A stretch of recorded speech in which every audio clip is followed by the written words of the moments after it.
Welcome to Divine Rest Readings. Tonight we will hear the book of Exodus, a powerful testimony of God's deliverance, His covenant with His people, and His mighty power to save. Take a moment to share your favorite Bible book in the comments, and don't forget to subscribe so together we can spread God's word even further. Rest well, and may God's peace be with you tonight. Exodus chapter 1. These are the names of the sons of Israel, who went to Egypt with Jacob, each with his family: Reuben, Simeon, Levi, and Judah; Issachar, Zebulun, and Benjamin; Dan and Naphtali, Gad and Asher. The descendants of Jacob numbered 70 in all. Joseph was already in Egypt. Now Joseph and all his brothers and all that generation died. But the Israelites were exceedingly fruitful.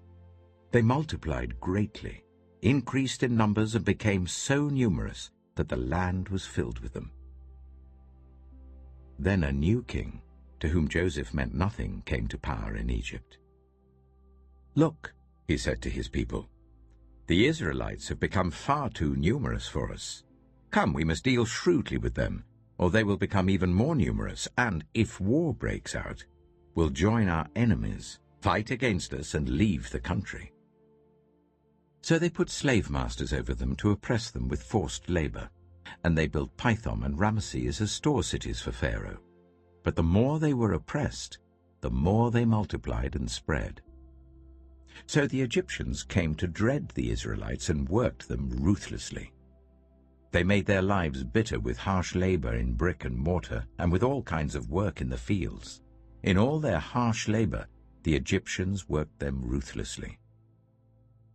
The king of Egypt said to the Hebrew midwives, whose names were Shiphrah and Puah, "When you are helping the Hebrew women during childbirth on the delivery stool, if you see that the baby is a boy, kill him. But if it is a girl, let her live." The midwives, however, feared God and did not do what the king of Egypt had told them to do. They let the boys live. Then the king of Egypt summoned the midwives and asked them, "Why have you done this? Why have you let the boys live?" The midwives answered Pharaoh, "Hebrew women are not like Egyptian women. They are vigorous and give birth before the midwives arrive." So God was kind to the midwives, and the people increased and became even more numerous. And because the midwives feared God, He gave them families of their own. Then Pharaoh gave this order to all his people: "Every Hebrew boy that is born you must throw into the Nile, but let every girl live." Exodus chapter 2. Now a man of the tribe of Levi married a Levite woman, and she became pregnant and gave birth to a son. When she saw that he was a fine child, she hid him for 3 months. But when she could hide him no longer, she got a papyrus basket for him and coated it with tar and pitch. Then she placed the child in it and put it among the reeds along the bank of the Nile. His sister stood at a distance to see what would happen to him. Then Pharaoh's daughter went down to the Nile to bathe, and her attendants were walking along the riverbank. She saw the basket among the reeds and sent her female slaves to get it. She opened it and saw the baby. He was crying, and she felt sorry for him. "This is one of the Hebrew babies," she said. Then his sister asked Pharaoh's daughter, "Shall I go and get one of the Hebrew women to nurse the baby for you?" "Yes, go," she answered. So the girl went and got the baby's mother. Pharaoh's daughter said to her, "Take this baby and nurse him for me, and I will pay you." So the woman took the baby and nursed him. When the child grew older, she took him to Pharaoh's daughter, and he became her son. She named him Moses, saying, "I drew him out of the water." One day, after Moses had grown up, he went out to where his own people were and watched them at their hard labor. he saw an Egyptian beating a Hebrew, one of his own people. Looking this way and that and seeing no one, he killed the Egyptian and hid him in the sand. The next day he went out and saw 2 Hebrews fighting. He asked the one in the wrong, "Why are you hitting your fellow Hebrew?" The man said, "Who made you ruler and judge over us? Are you thinking of killing me as you killed the Egyptian?" Then Moses was afraid and thought, "What I did must have become known." When Pharaoh heard of this, he tried to kill Moses. But Moses fled from Pharaoh and went to live in Midian, where he sat down by a well. Now a priest of Midian had 7 daughters, and they came to draw water and fill the troughs to water their father's flock. Some shepherds came along and drove them away, but Moses got up and came to their rescue and watered their flock. When the girls returned to Reuel, their father, he asked them, "Why have you returned so early today?" They answered, "An Egyptian rescued us from the shepherds. He even drew water for us and watered the flock." "And where is he?" Reuel asked his daughters. "Why did you leave him? Invite him to have something to eat." Moses agreed to stay with the man, who gave his daughter Zipporah to Moses in marriage. Zipporah gave birth to a son, and Moses named him Gershom, saying, "I have become a foreigner in a foreign land." During that long period, the king of Egypt died.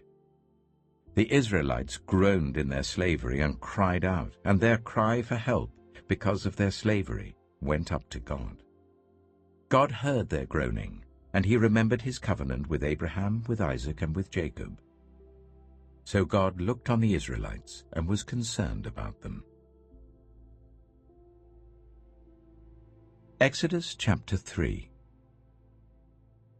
Now Moses was tending the flock of Jethro, his father-in-law, the priest of Midian. And he led the flock to the far side of the wilderness and came to Horeb, the mountain of God. There the angel of the Lord appeared to him in flames of fire from within a bush. Moses saw that though the bush was on fire, it did not burn up. So Moses thought, "I will go over and see this strange sight, why the bush does not burn up." When the Lord saw that he had gone over to look, God called to him from within the bush, "Moses, Moses." And Moses said, "Here I am." "Do not come any closer," God said. "Take off your sandals, for the place where you are standing is holy ground." Then he said, "I am the God of your father, the God of Abraham, the God of Isaac, and the God of Jacob." At this, Moses hid his face, because he was afraid to look at God. The Lord said, "I have indeed seen the misery of my people in Egypt. I have heard them crying out because of their slave drivers, and I am concerned about their suffering. So I have come down to rescue them from the hand of the Egyptians, and to bring them up out of that land into a good and spacious land, a land flowing with milk and honey, the home of the Canaanites, Hittites, Amorites, Perizzites, Hivites, and Jebusites. And now the cry of the Israelites has reached me, and I have seen the way the Egyptians are oppressing them. So now, go. I am sending you to Pharaoh to bring my people, the Israelites, out of Egypt." But Moses said to God, "Who am I that I should go to Pharaoh and bring the Israelites out of Egypt?" And God said, "I will be with you, and this will be the sign to you that it is I who have sent you. When you have brought the people out of Egypt, you will worship God on this mountain." Moses said to God, "Suppose I go to the Israelites and say to them, 'The God of your fathers has sent me to you,' and they ask me, 'What is his name?' Then what shall I tell them?" God said to Moses, "I am who I am. This is what you are to say to the Israelites. 'I am has sent me to you.'" God also said to Moses, "Say to the Israelites, The Lord, the God of your fathers, the God of Abraham, the God of Isaac, and the God of Jacob, has sent me to you. This is my name forever, the name you shall call me from generation to generation. Go, assemble the elders of Israel, and say to them, The Lord, the God of your fathers, the God of Abraham, Isaac, and Jacob, appeared to me and said, I have watched over you and have seen what has been done to you in Egypt. And I have promised to bring you up out of your misery in Egypt, into the land of the Canaanites, Hittites, Amorites, Perizzites, Hivites, and Jebusites, a land flowing with milk and honey. The elders of Israel will listen to you. Then you and the elders are to go to the king of Egypt and say to him, The Lord, the God of the Hebrews, has met with us. Let us take a 3-day journey into the wilderness to offer sacrifices to the Lord our God. But I know that the king of Egypt will not let you go, unless a mighty hand compels him. So I will stretch out my hand and strike the Egyptians with all the wonders that I will perform among them. After that, he will let you go. And I will make the Egyptians favorably disposed towards his people, so that when you leave you will not go empty-handed. Every woman is to ask her neighbor, and any woman living in her house, for articles of silver and gold and for clothing, which you will put on your sons and daughters, and so you will plunder the Egyptians. Exodus chapter 4. Moses answered, What if they do not believe me or listen to me and say, The Lord did not appear to you? Then the Lord said to him, What is that in your hand? A staff, he replied. The Lord said, Throw it on the ground. Moses threw it on the ground, and it became a snake, and he ran from it. Then the Lord said to him, Reach out your hand and take it by the tail. So Moses reached out and took hold of the snake, and it turned back into a staff in his hand. This, said the Lord, is so that they may believe that the Lord, the God of their fathers, the God of Abraham, the God of Isaac, and the God of Jacob, has appeared to you. Then the Lord said, Put your hand inside your cloak. So Moses put his hand into his cloak, and when he took it out, the skin was leprous. It had become as white as snow. Now put it back into your cloak, he said. So Moses put his hand back into his cloak, and when he took it out, it was restored like the rest of his flesh. Then the Lord said, If they do not believe you, or pay attention to the first sign, they may believe the second. But if they do not believe these 2 signs or listen to you, take some water from the Nile and pour it on the dry ground. The water you take from the river will become blood on the ground. Moses said to the Lord, Pardon your servant, Lord, I have never been eloquent, neither in the past nor since you have spoken to your servant. I am slow of speech and tongue. The Lord said to him, Who gave human beings their mouths? Who makes them deaf or mute? Who gives them sight or makes them blind? Is it not I, the Lord? Now go, I will help you speak and will teach you what to say. But Moses said, Pardon your servant, Lord. Please send someone else. Then the Lord's anger burned against Moses, and he said, What about your brother, Aaron the Levite? I know he can speak well. He is already on his way to meet you, and he will be glad to see you. You shall speak to him and put words in his mouth. I will help both of you speak, and will teach you what to do. He will speak to the people for you, and it will be as if he were your mouth, and as if you were God to him. But take this staff in your hand, so that you can perform the signs with it." Then Moses went back to Jethro, his father-in-law, and said to him, "Let me return to my own people in Egypt to see if any of them are still alive." Jethro said, "Go, and I wish you well." Now the Lord had said to Moses in Midian, "Go back to Egypt, for all those who wanted to kill you are dead." So Moses took his wife and sons, put them on a donkey, and started back to Egypt.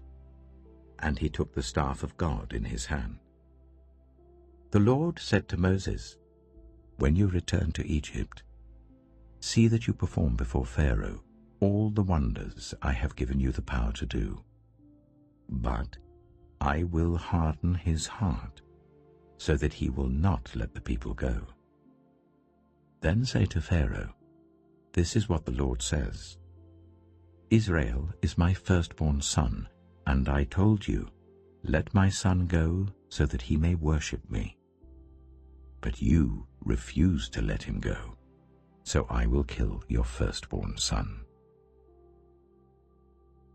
At a lodging place on the way, the Lord met Moses and was about to kill him. But Zipporah took a flint knife, cut off her son's foreskin, and touched Moses' feet with it. "Surely you are a bridegroom of blood to me," she said.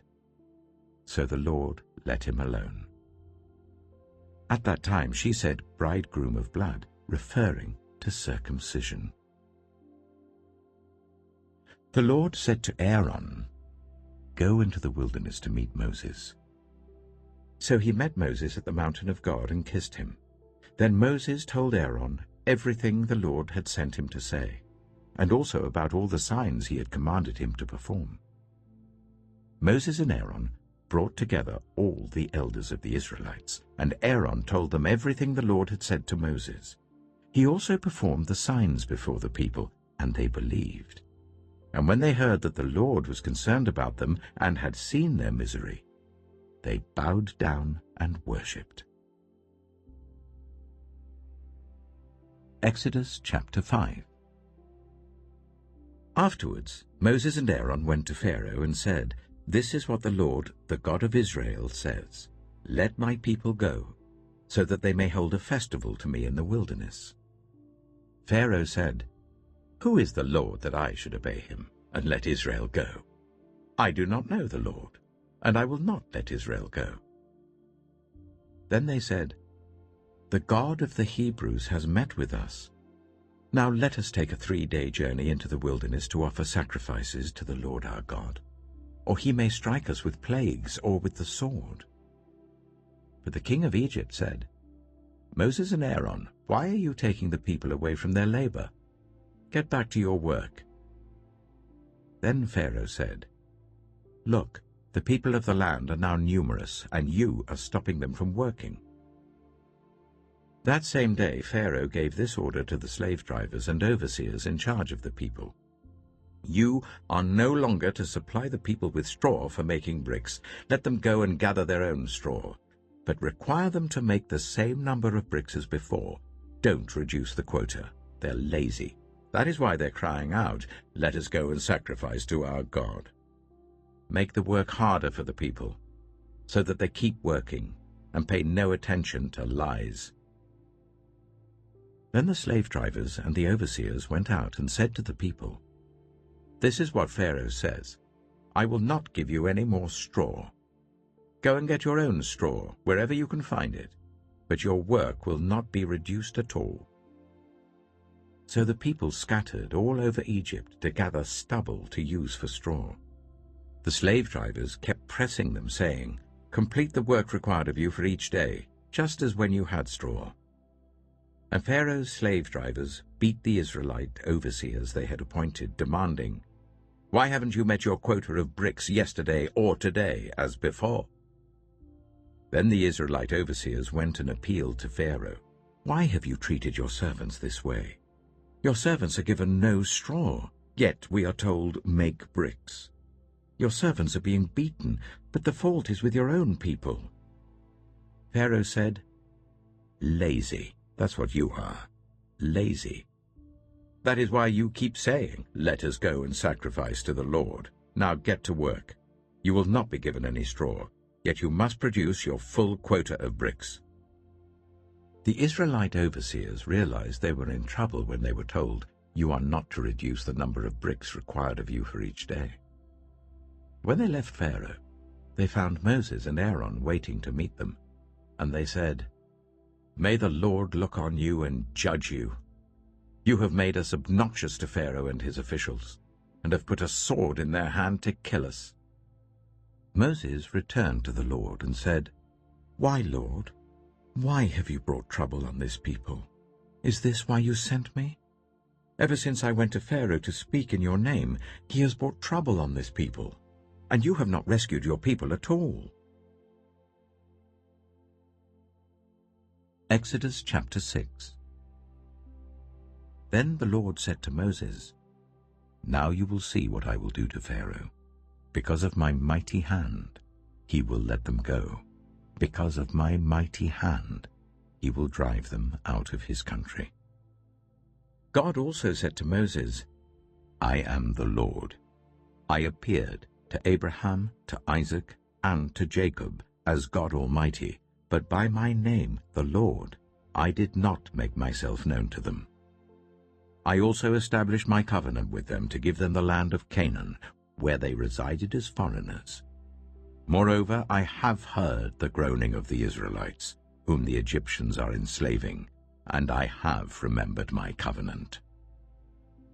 Therefore say to the Israelites, I am the Lord, and I will bring you out from under the yoke of the Egyptians. I will free you from being slaves to them. I will redeem you with an outstretched arm and with mighty acts of judgment. I will take you as my own people, and I will be your God. Then you will know that I am the Lord your God, who has brought you out from under the yoke of the Egyptians, and I will bring you to the land I swore with uplifted hand to give to Abraham, to Isaac, and to Jacob. I will give it to you as a possession. I am the Lord." Moses reported this to the Israelites, but they did not listen to him because of their discouragement and harsh labor. Then the Lord said to Moses, "Go, tell Pharaoh, king of Egypt, to let the Israelites go out of his country." But Moses said to the Lord, "If the Israelites will not listen to me, why would Pharaoh listen to me, since I speak with faltering lips?" Now the Lord spoke to Moses and Aaron about the Israelites and Pharaoh, king of Egypt, and he commanded them to bring the Israelites out of Egypt. These were the heads of their families. The sons of Reuben, the firstborn of Israel, were Hanok and Palu, Hezron and Carmi. These were the clans of Reuben. The sons of Simeon were Jemuel, Jamin, Ohad, Jachin, Zohar, and Sheur, the son of a Canaanite woman. These were the clans of Simeon. These were the names of the sons of Levi according to their records: Gershon, Kohath, and Merari. Levi lived 137 years. The sons of Gershon by clans were Libni and Shimei. The sons of Kohath were Amram, Ishah, Hebron, and Aziel. Kohath lived 133 years. The sons of Merari were Mahli and Mushai. These were the clans of Levi according to their records. Amram married his father's sister, Jochebed, who bore him Aaron and Moses. Amram lived 137 years.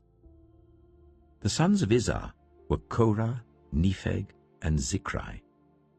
The sons of Aziel were Mishael, Elzaphan, and Sithri.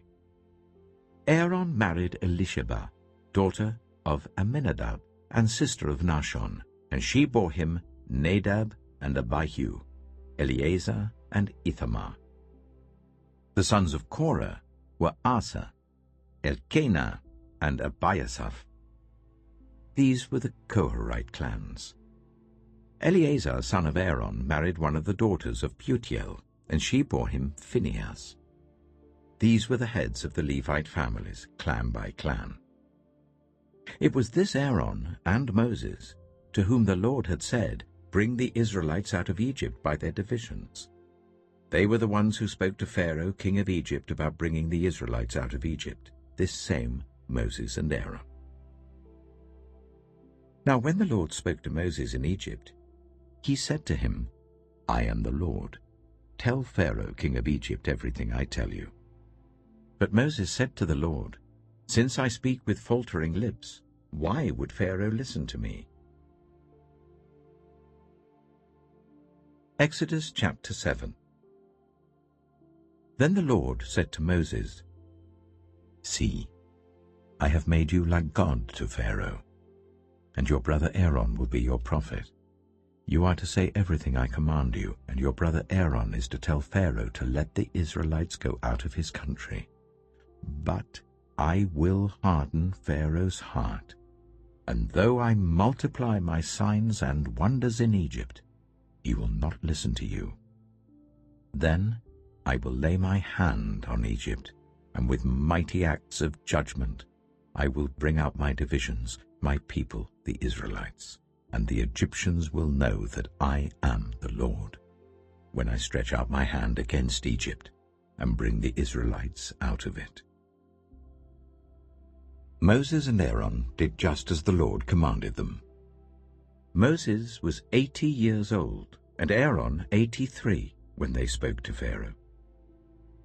The Lord said to Moses and Aaron, "When Pharaoh says to you, 'Perform a miracle,' then say to Aaron, 'Take your staff and throw it down before Pharaoh, and it will become a snake.'" So Moses and Aaron went to Pharaoh and did just as the Lord commanded. Aaron threw his staff down in front of Pharaoh and his officials, and it became a snake. Pharaoh then summoned the wise men and sorcerers, and the Egyptian magicians also did the same things by their secret arts. Each one threw down his staff, and it became a snake. But Aaron's staff swallowed up their staffs. Yet Pharaoh's heart became hard, and he would not listen to them, just as the Lord had said. Then the Lord said to Moses, "Pharaoh's heart is unyielding. He refuses to let the people go. Go to Pharaoh in the morning as he goes out to the river. Confront him on the bank of the Nile, and take in your hand the staff that was changed into a snake. Then say to him, 'The Lord, the God of the Hebrews, has sent me to say to you, let my people go, so that they may worship me in the wilderness. But until now you have not listened. This is what the Lord says. By this you will know that I am the Lord. With this staff that is in my hand, I will strike the water of the Nile, and it will be changed into blood. The fish in the Nile will die, and the river will stink. The Egyptians will not be able to drink its water." The Lord said to Moses, "Tell Aaron, take your staff and stretch out your hand over the waters of Egypt, over the streams and canals, over the ponds and all the reservoirs, and they will turn to blood. Blood will be everywhere in Egypt, even in vessels of wood and stone." Moses and Aaron did just as the Lord had commanded. He raised his staff in the presence of Pharaoh and his officials and struck the water of the Nile, and all the water was changed into blood. The fish in the Nile died, and the river smelled so bad that the Egyptians could not drink its water. Blood was everywhere in Egypt. But the Egyptian magicians did the same things by their secret arts, and Pharaoh's heart became hard. He would not listen to Moses and Aaron, just as the Lord had said. Instead, he turned and went into his palace, and did not take even this to heart. And all the Egyptians dug along the Nile to get drinking water, because they could not drink the water of the river. 7 days passed after the Lord struck the Nile. Exodus chapter 8. Then the Lord said to Moses, "Go to Pharaoh and say to him, 'This is what the Lord says. Let my people go, so that they may worship me. If you refuse to let them go, I will send a plague of frogs on your whole country. The Nile will teem with frogs. They will come up into your palace and your bedroom, and onto your bed, into the houses of your officials and on your people, and into your ovens and kneading troughs. The frogs will come up on you and your people and all your officials.'" Then the Lord said to Moses, "Tell Aaron, stretch out your hand with your staff over the streams and canals and ponds, and make frogs come up on the land of Egypt." So Aaron stretched out his hand over the waters of Egypt, and the frogs came up and covered the land. But the magicians did the same things by their secret arts. They also made frogs come up on the land of Egypt. Pharaoh summoned Moses and Aaron and said, "Pray to the Lord to take the frogs away from me and my people, and I will let your people go to offer sacrifices to the Lord." Moses said to Pharaoh, "I leave to you the honor of setting the time for me to pray for you and your officials and your people, that you and your houses may be rid of the frogs, except for those that remain in the Nile." "Tomorrow," Pharaoh said. Moses replied, "It will be as you say, so that you may know there is no one like the Lord our God. The frogs will leave you and your houses, your officials and your people. They will remain only in the Nile." After Moses and Aaron left Pharaoh, Moses cried out to the Lord about the frogs he had brought on Pharaoh, and the Lord did what Moses asked. The frogs died in the houses, in the courtyards, and in the fields. They were piled into heaps, and the land reeked of them. But when Pharaoh saw that there was relief, he hardened his heart and would not listen to Moses and Aaron, just as the Lord had said. Then the Lord said to Moses, "Tell Aaron, stretch out your staff and strike the dust of the ground, and throughout the land of Egypt the dust will become gnats." They did this, and when Aaron stretched out his hand with the staff and struck the dust of the ground, gnats came on people and animals. All the dust throughout the land of Egypt became gnats. But when the magicians tried to produce gnats by their secret arts, they could not. Since the gnats were on people and animals everywhere, the magicians said to Pharaoh, "This is the finger of God." But Pharaoh's heart was hard, and he would not listen, just as the Lord had said. Then the Lord said to Moses, "Get up early in the morning and confront Pharaoh as he goes to the river, and say to him, 'This is what the Lord says. Let my people go, so that they may worship me. If you do not let my people go, I will send swarms of flies on you and your officials, on your people and into your houses. The houses of the Egyptians will be full of flies. Even the ground will be covered with them. But on that day I will deal differently with the land of Goshen, where my people live.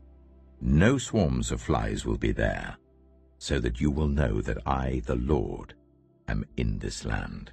I will make a distinction between my people and your people. This sign will occur tomorrow."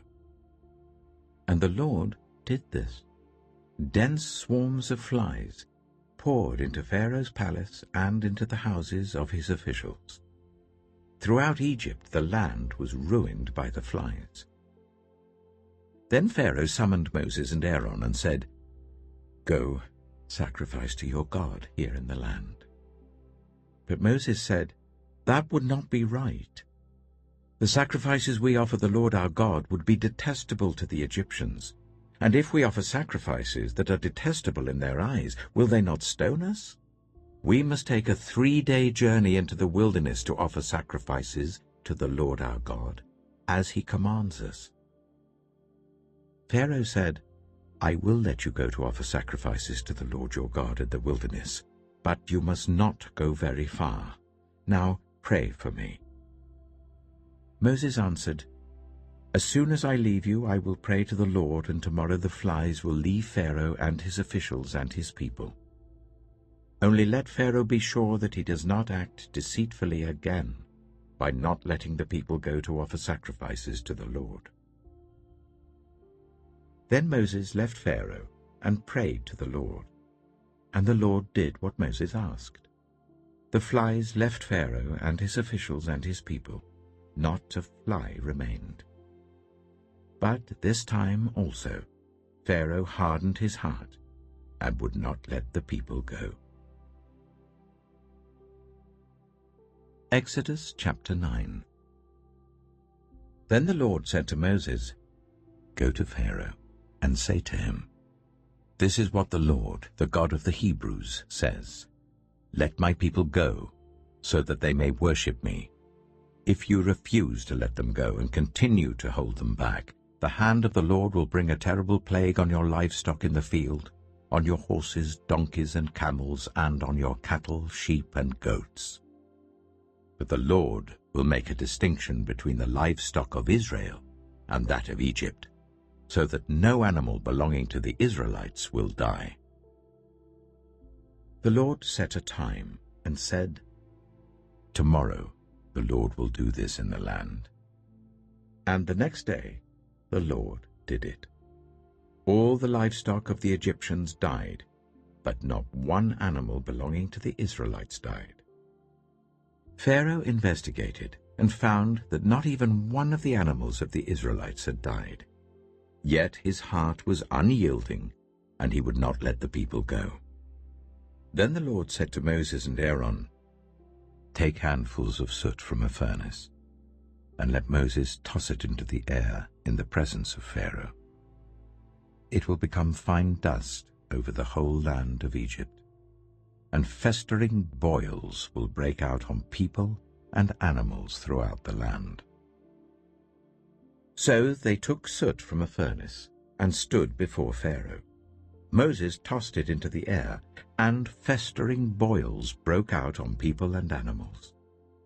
The magicians could not stand before Moses because of the boils that were on them and on all the Egyptians. But the Lord hardened Pharaoh's heart, and he would not listen to Moses and Aaron, just as the Lord had said to Moses. Then the Lord said to Moses, "Get up early in the morning, confront Pharaoh, and say to him, 'This is what the Lord, the God of the Hebrews, says. Let my people go, so that they may worship me. For this time I will send the full force of my plagues against you and against your officials and your people, so you may know that there is no one like me in all the earth. For by now I could have stretched out my hand and struck you and your people with a plague that would have wiped you off the earth. But I have raised you up for this very purpose, that I might show you my power, and that my name might be proclaimed in all the earth. You still set yourself against my people and will not let them go. Therefore at this time tomorrow I will send the worst hailstorm that has ever fallen on Egypt from the day it was founded till now.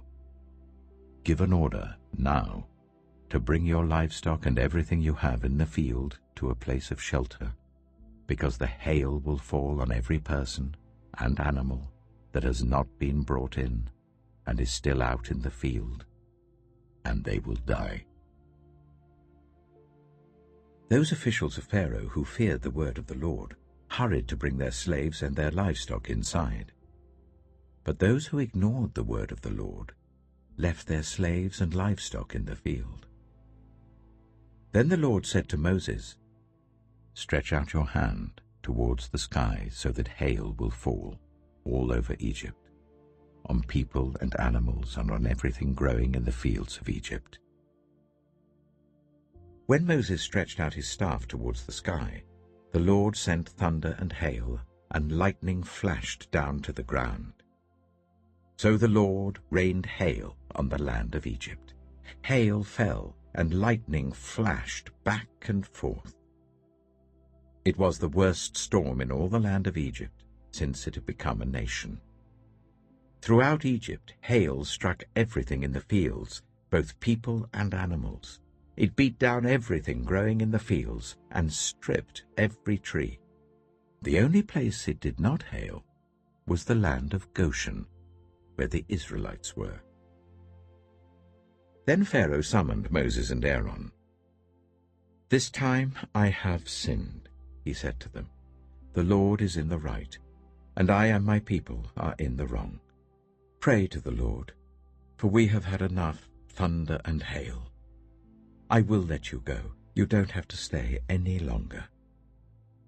Moses replied, "When I have gone out of the city, I will spread out my hands in prayer to the Lord. The thunder will stop, and there will be no more hail, so you may know that the earth is the Lord's. But I know that you and your officials still do not fear the Lord God." The flax and barley were destroyed, since the barley was in the ear and the flax was in bloom. The wheat and spelt, however, were not destroyed, because they ripened later. Then Moses left Pharaoh and went out of the city. He spread his hands towards the Lord. The thunder and hail stopped, and the rain no longer poured down on the land. When Pharaoh saw that the rain and hail and thunder had stopped, he sinned again. He and his officials hardened their hearts. So Pharaoh's heart was hard, and he would not let the Israelites go, just as the Lord had said through Moses. Exodus chapter 10. Then the Lord said to Moses, "Go to Pharaoh, for I have hardened his heart and the hearts of his officials, so that I may perform these signs of mine among them, that you may tell your children and grandchildren how I dealt harshly with the Egyptians, and how I performed my signs among them, and that you may know that I am the Lord." So Moses and Aaron went to Pharaoh and said to him, "This is what the Lord, the God of the Hebrews, says. How long will you refuse to humble yourself before me? Let my people go, so that they may worship me. If you refuse to let them go, I will bring locusts into your country tomorrow.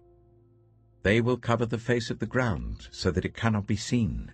They will devour what little you have left after the hail, including every tree that is growing in your fields. They will fill your houses and those of all your officials and all the Egyptians, something neither your parents nor your ancestors have ever seen, from the day they settled in this land till now." Then Moses turned and left Pharaoh. Pharaoh's officials said to him, "How long will this man be a snare to us? Let the people go, so that they may worship the Lord their God. Do you not realize that Egypt is ruined?" Then Moses and Aaron were brought back to Pharaoh. "Go worship the Lord your God," he said. "But tell me who will be going." Moses answered, "We will go with our young and our old, with our sons and our daughters, and with our flocks and herds, because we are to celebrate a festival to the Lord." Pharaoh said, "The Lord be with you, if I let you go, along with your women and children. Clearly you are bent on evil. No, let only the men go and worship the Lord, since that's what you have been asking for." Then Moses and Aaron were driven out of Pharaoh's presence. And the Lord said to Moses, "Stretch out your hand over Egypt, so that locusts swarm over the land and devour everything growing in the fields, everything left by the hail." So Moses stretched out his staff over Egypt, and the Lord made an east wind blow across the land all that day and all that night. By morning the wind had brought the locusts. They invaded all Egypt, and settled down in every area of the country in great numbers. Never before had there been such a plague of locusts, nor will there ever be again. They covered all the ground until it was black. They devoured all that was left after the hail, everything growing in the fields and the fruit on the trees. Nothing green remained on tree or plant in all the land of Egypt. Pharaoh quickly summoned Moses and Aaron and said, "I have sinned against the Lord your God and against you. Now forgive my sin once more, and pray to the Lord your God to take this deadly plague away from me." Moses then left Pharaoh and prayed to the Lord. And the Lord changed the wind to a very strong west wind, which caught up the locusts and carried them into the Red Sea. Not a locust was left anywhere in Egypt. But the Lord hardened Pharaoh's heart, and he would not let the Israelites go. Then the Lord said to Moses, "Stretch out your hand towards the sky, so that darkness spreads over Egypt, darkness that can be felt." So Moses stretched out his hand towards the sky, and total darkness covered all Egypt for 3 days. No one could see anyone else or move about for 3 days. Yet all the Israelites had light in the places where they lived. Then Pharaoh summoned Moses and said, "Go worship the Lord. Even your women and children may go with you, only leave your flocks and herds behind." But Moses said, "You must allow us to have sacrifices and burnt offerings to present to the Lord our God. Our livestock, too, must go with us. Not a hoof is to be left behind. We have to use some of them in worshipping the Lord our God. And until we get there, we will not know what we are to use to worship the Lord." But the Lord hardened Pharaoh's heart, and he was not willing to let them go. Pharaoh said to Moses, "Get out of my sight. Make sure you do not appear before me again. The day you see my face, you will die." "Just as you say," Moses replied.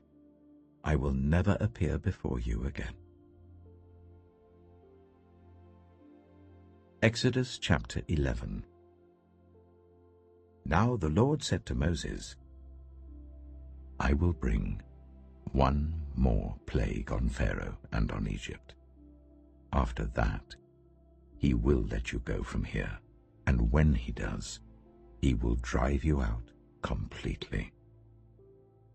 Tell the people that men and women alike are to ask their neighbors for articles of silver and gold." The Lord made the Egyptians favorably disposed towards the people, and Moses himself was highly regarded in Egypt by Pharaoh's officials and by the people. So Moses said, "This is what the Lord says, about midnight I will go throughout Egypt. Every firstborn son in Egypt will die, from the firstborn son of Pharaoh who sits on the throne to the firstborn son of the female slave who is at her handmill, and all the firstborn of the cattle as well. There will be loud wailing throughout Egypt, worse than there has ever been or ever will be again. But among the Israelites, not a dog will bark at any person or animal. Then you will know that the Lord makes a distinction between Egypt and Israel. All these officials of yours will come to me, bowing down before me, and saying, 'Go, you and all the people who follow you.' After that, I will leave." Then Moses, hot with anger, left Pharaoh. The Lord had said to Moses, "Pharaoh will refuse to listen to you, so that my wonders may be multiplied in Egypt." Moses and Aaron performed all these wonders before Pharaoh, but the Lord hardened Pharaoh's heart, and he would not let the Israelites go out of his country. Exodus chapter 12. The Lord said to Moses and Aaron in Egypt, "This month is to be for you the first month of your year. Tell the whole community of Israel that on the 10th day of this month, each man is to take a lamb for his family, one for each household. If any household is too small for a whole lamb, they must share one with their nearest neighbor, having taken into account the number of people there are. You are to determine the amount of lamb needed in accordance with what each person will eat. The animals you choose must be year-old males, without defect, and you may take them from the sheep or the goats. Take care of them until the 14th day of the month, when all the members of the community of Israel must slaughter them at twilight. Then they are to take some of the blood and put it on the sides and tops of the door frames of the houses where they eat the lambs. That same night they are to eat the meat roasted over the fire, along with bitter herbs and bread made without yeast. Do not eat the meat raw or boiled in water, but roasted over a fire, with the head, legs, and internal organs. Do not leave any of it till morning. If some is left till morning, you must burn it. This is how you are to eat it, with your cloak tucked into your belt, your sandals on your feet, and your staff in your hand. Eat it in haste. It is the Lord's Passover. On that same night, I will pass through Egypt, and strike down every firstborn of both people and animals, and I will bring judgment on all the gods of Egypt. I am the Lord. The blood will be a sign for you on the houses where you are, and when I see the blood, I will pass over you. No destructive plague will touch you when I strike Egypt. This is a day you are to commemorate. For the generations to come you shall celebrate it as a festival to the Lord, a lasting ordinance. For 7 days you are to eat bread made without yeast. On the first day remove the yeast from your houses, for whoever eats anything with yeast in it from the first day until the 7th must be cut off from Israel. On the first day hold a sacred assembly, and another one on the 7th day. Do no work at all on these days, except to prepare food for everyone to eat. That is all you may do. Celebrate the festival of unleavened bread, because it was on this very day that I brought your divisions out of Egypt.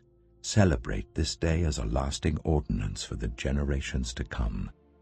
In the first month you are to eat bread made without yeast, from the evening of the 14th day until the evening of the 21st day.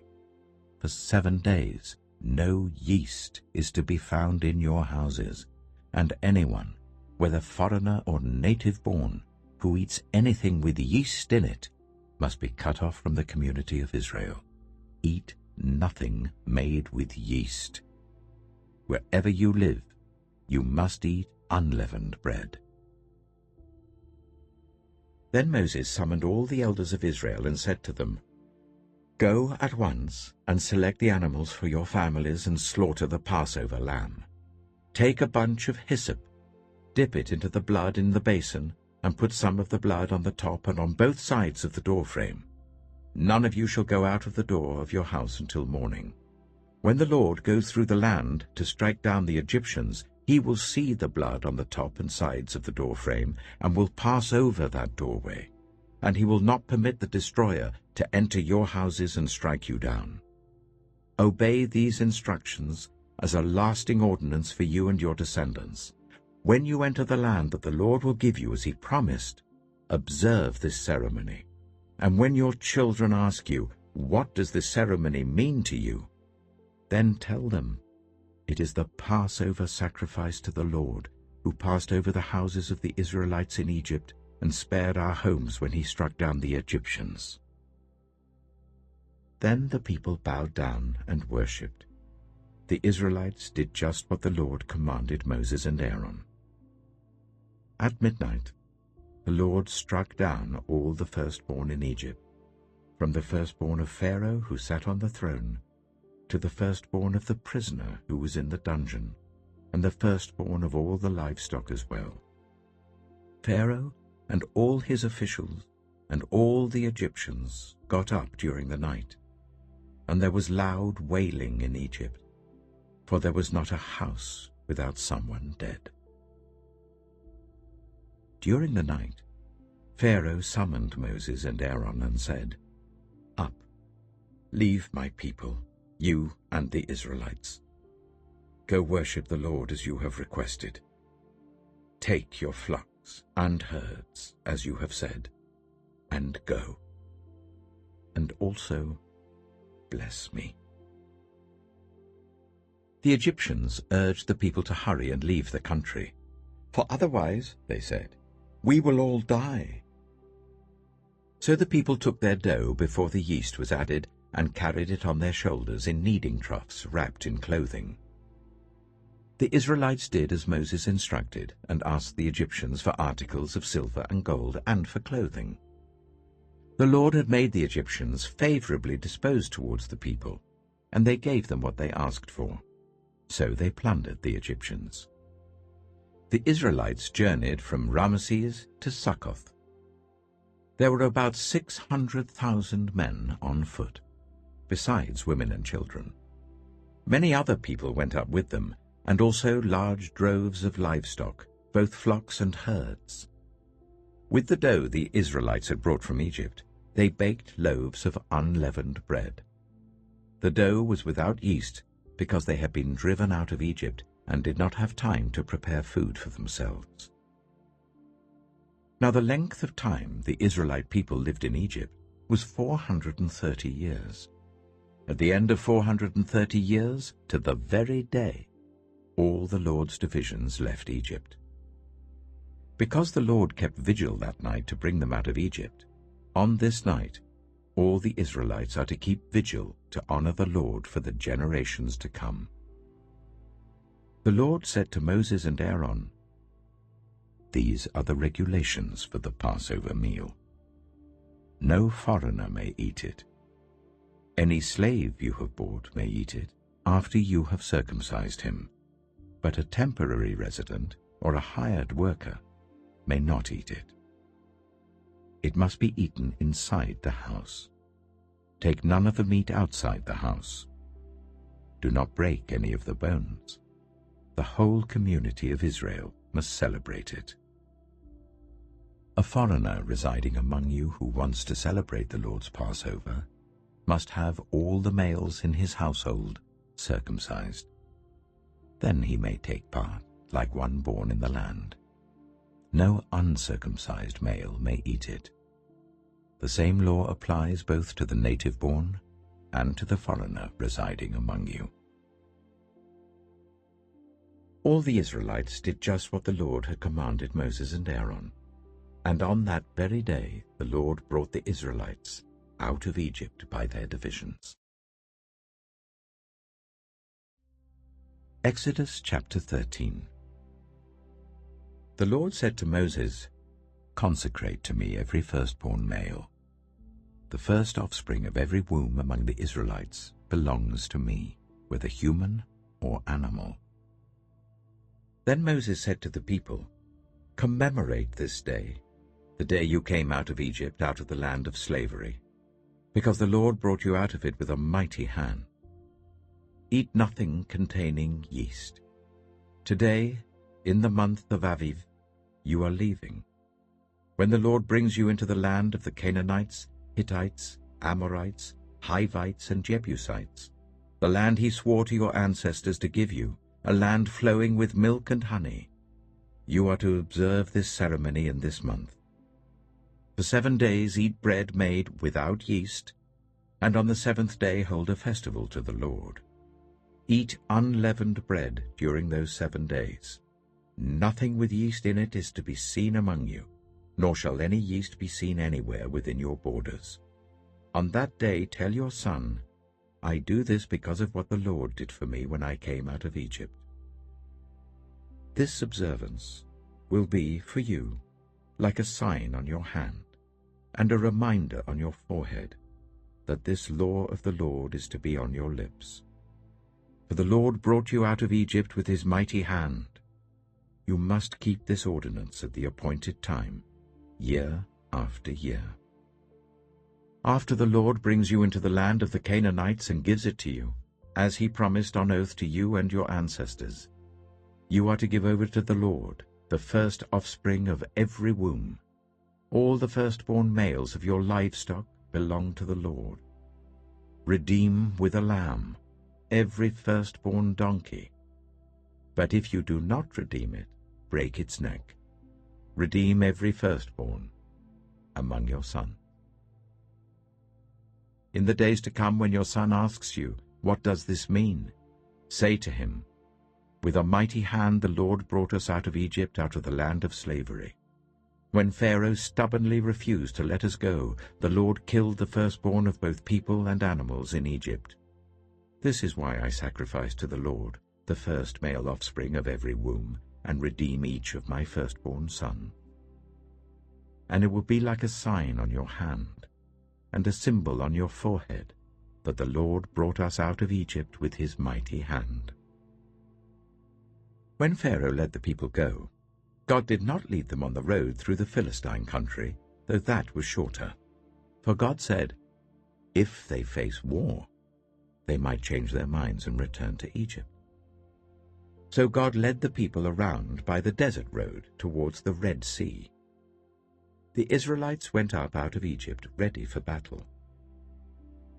Moses took the bones of Joseph with him, because Joseph had made the Israelites swear an oath. He had said, "God will surely come to your aid, and then you must carry my bones up with you from this place." After leaving Succoth, they camped at Etham on the edge of the desert. By day the Lord went ahead of them in a pillar of cloud to guide them on their way, and by night in a pillar of fire to give them light, so that they could travel by day or night. Neither the pillar of cloud by day nor the pillar of fire by night left its place in front of the people. Exodus chapter 14. Then the Lord said to Moses, "Tell the Israelites to turn back and camp near Pi-hahiroth, between Migdol and the sea. They are to camp by the sea, directly opposite Baal-zephon. Pharaoh will think, the Israelites are wandering around the land in confusion, hemmed in by the desert. And I will harden Pharaoh's heart, and he will pursue them. But I will gain glory for myself through Pharaoh and all his army, and the Egyptians will know that I am the Lord." So the Israelites did this. When the king of Egypt was told that the people had fled, Pharaoh and his officials changed their minds about them and said, "What have we done? We have let the Israelites go and have lost their services." So he had his chariot made ready and took his army with them. He took 600 of the best chariots, along with all the other chariots of Egypt, with officers over all of them. The Lord hardened the heart of Pharaoh, king of Egypt, so that he pursued the Israelites who were marching out boldly. The Egyptians, all Pharaoh's horses and chariots, horsemen and troops, pursued the Israelites and overtook them as they camped by the sea, near Pi-hahiroth, opposite Baal-zephon. As Pharaoh approached, the Israelites looked up, and there were the Egyptians marching after them. They were terrified and cried out to the Lord. They said to Moses, "Was it because there were no graves in Egypt that you brought us to the desert to die? What have you done to us by bringing us out of Egypt? Didn't we say to you in Egypt, 'Leave us alone, let us serve the Egyptians'? It would have been better for us to serve the Egyptians than to die in the desert." Moses answered the people, "Do not be afraid. Stand firm, and you will see the deliverance the Lord will bring you today.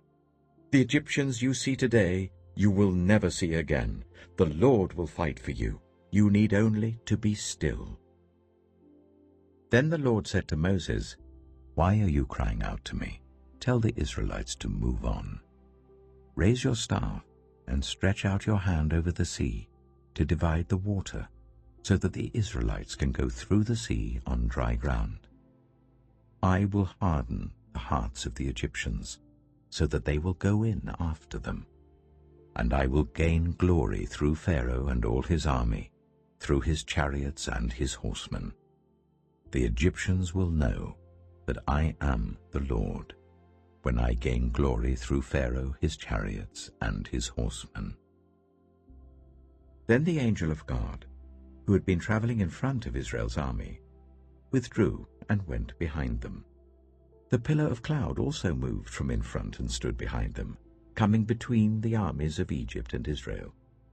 Throughout the night the cloud brought darkness to the one side and light to the other, so neither went near the other all night long.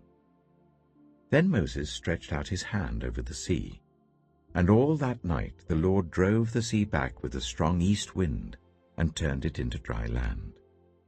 The waters were divided, and the Israelites went through the sea on dry ground, with a wall of water on their right and on their left. The Egyptians pursued them, and all Pharaoh's horses and chariots and horsemen followed them into the sea. During the last watch of the night, the Lord looked down from the pillar of fire and cloud at the Egyptian army and threw it into confusion. He jammed the wheels of their chariots so that they had difficulty driving. And the Egyptians said, "Let's get away from the Israelites. The Lord is fighting for them against Egypt." Then the Lord said to Moses, "Stretch out your hand over the sea, so that the waters may flow back over the Egyptians and their chariots and horsemen." Moses stretched out his hand over the sea, and at daybreak the sea went back to its place. The Egyptians were fleeing towards it, and the Lord swept them into the sea. The water flowed back and covered the chariots and horsemen, the entire army of Pharaoh that had followed the Israelites into the sea. Not one of them survived. But the Israelites went through the sea on dry ground, with a wall of water on their right and on their left. That day the Lord saved Israel from the hands of the Egyptians, and Israel saw the Egyptians lying dead on the shore. And when the Israelites saw the mighty hand of the Lord displayed against the Egyptians, the people feared the Lord and put their trust in him and in Moses his servant. Exodus chapter 15. Then Moses and the Israelites sang this song to the Lord. "I will sing to the Lord, for he is highly exalted. Both horse and driver he has hurled into the sea. The Lord is my strength and my defense. He has become my salvation. He is my God, and I will praise him, my father's God, and I will exalt him. The Lord is a warrior. The Lord is his name. Pharaoh's chariots and his army he has hurled into the sea. The best of Pharaoh's officers are drowned in the Red Sea. The deep waters have covered them. They sank to the depths like a stone. Your right hand, Lord, was majestic in power. Your right hand, Lord, shattered the enemy. In the greatness of your majesty you threw down those who opposed you. You unleashed your burning anger. It consumed them like stubble. By the blast of your nostrils the waters piled up. The surging waters stood up like a wall. The deep waters congealed in the heart of the sea. The enemy boasted, "I will pursue, I will overtake them, I will divide the spoils, I will gorge myself on them, I will draw my sword, and my hand will destroy them." But you blew with your breath, and the sea covered them. They sank like lead in the mighty waters. Who among the gods is like you, Lord? Who is like you, majestic in holiness, awesome in glory, working wonders? You stretch out your right hand, and the earth swallows your enemies. In your unfailing love you will lead the people you have redeemed. In your strength you will guide them to your holy dwelling. The nations will hear and tremble. Anguish will grip the people of Philistia. The chiefs of Edom will be terrified. The leaders of Moab will be seized with trembling. The people of Canaan will melt away. Terror and dread will fall on them. By the power of your arm, they will be as still as a stone, until your people pass by, Lord, until the people you bought pass by. you will bring them in and plant them on the mountain of your inheritance, the place, Lord, you made for your dwelling, the sanctuary, Lord, your hands established. The Lord reigns forever and ever. When Pharaoh's horses, chariots, and horsemen went into the sea, the Lord brought the waters of the sea back over them, but the Israelites walked through the sea on dry ground. Then Miriam, the prophet, Aaron's sister, took a tambourine in her hand, and all the women followed her with tambourines and dancing. Miriam sang to them, "Sing to the Lord, for he is highly exalted. Both horse and driver he has hurled into the sea." Then Moses led Israel from the Red Sea, and they went into the desert of Shur. For 3 days they traveled in the desert without finding water. When they came to Marah, they could not drink its water because it was bitter. That is why the place is called Marah. So the people grumbled against Moses, saying, "What are we to drink?" Then Moses cried out to the Lord, and the Lord showed him a piece of wood. He threw it into the water, and the water became fit to drink. There the Lord issued a ruling and instruction for them and put them to the test. He said, "If you listen carefully to the Lord your God and do what is right in his eyes, if you pay attention to his commands and keep all his decrees, I will not bring on you any of the diseases I brought on the Egyptians, for I am the Lord who heals you." Then they came to Elim, where there were 12 springs and 70 palm trees, and they camped there near the water. Exodus chapter 16. The whole Israelite community set out from Elim and came to the desert of Sin, which is between Elim and Sinai, on the 15th day of the 2nd month after they had come out of Egypt. In the desert, the whole community grumbled against Moses and Aaron. The Israelites said to them, "If only we had died by the Lord's hand in Egypt. There we sat round pots of meat and ate all the food we wanted. But you have brought us out into this desert to starve this entire assembly to death." Then the Lord said to Moses, "I will rain down bread from heaven for you. The people are to go out each day and gather enough for that day. In this way I will test them and see whether they will follow my instructions. On the 6th day they are to prepare what they bring in, and that is to be twice as much as they gather on the other days." So Moses and Aaron said to all the Israelites, "In the evening you will know that it was the Lord who brought you out of Egypt, and in the morning you will see the glory of the Lord, because he has heard your grumbling against him. Who are we that you should grumble against us?" Moses also said, "You will know that it was the Lord when he gives you meat to eat in the evening and all the bread you want in the morning, because he has heard your grumbling against him. Who are we? You are not grumbling against us, but against the Lord." Then Moses told Aaron, "Say to the entire Israelite community, 'Come before the Lord, for he has heard your grumbling.'" While Aaron was speaking to the whole Israelite community, they looked towards the desert, and there was the glory of the Lord appearing in the cloud. The Lord said to Moses, "I have heard the grumbling of the Israelites. Tell them, at twilight you will eat meat, and in the morning you will be filled with bread. Then you will know that I am the Lord your God." That evening quail came and covered the camp, and in the morning there was a layer of dew around the camp. When the dew was gone, thin flakes like frost on the ground appeared on the desert floor. When the Israelites saw it, they said to each other, "What is it?" For they did not know what it was. Moses said to them, "It is the bread the Lord has given you to eat. This is what the Lord has commanded. Everyone is to gather as much as they need. Take an omer for each person you have in your tent."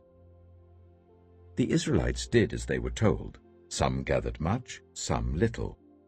And when they measured it by the omer, the one who gathered much did not have too much, and the one who gathered little did not have too little.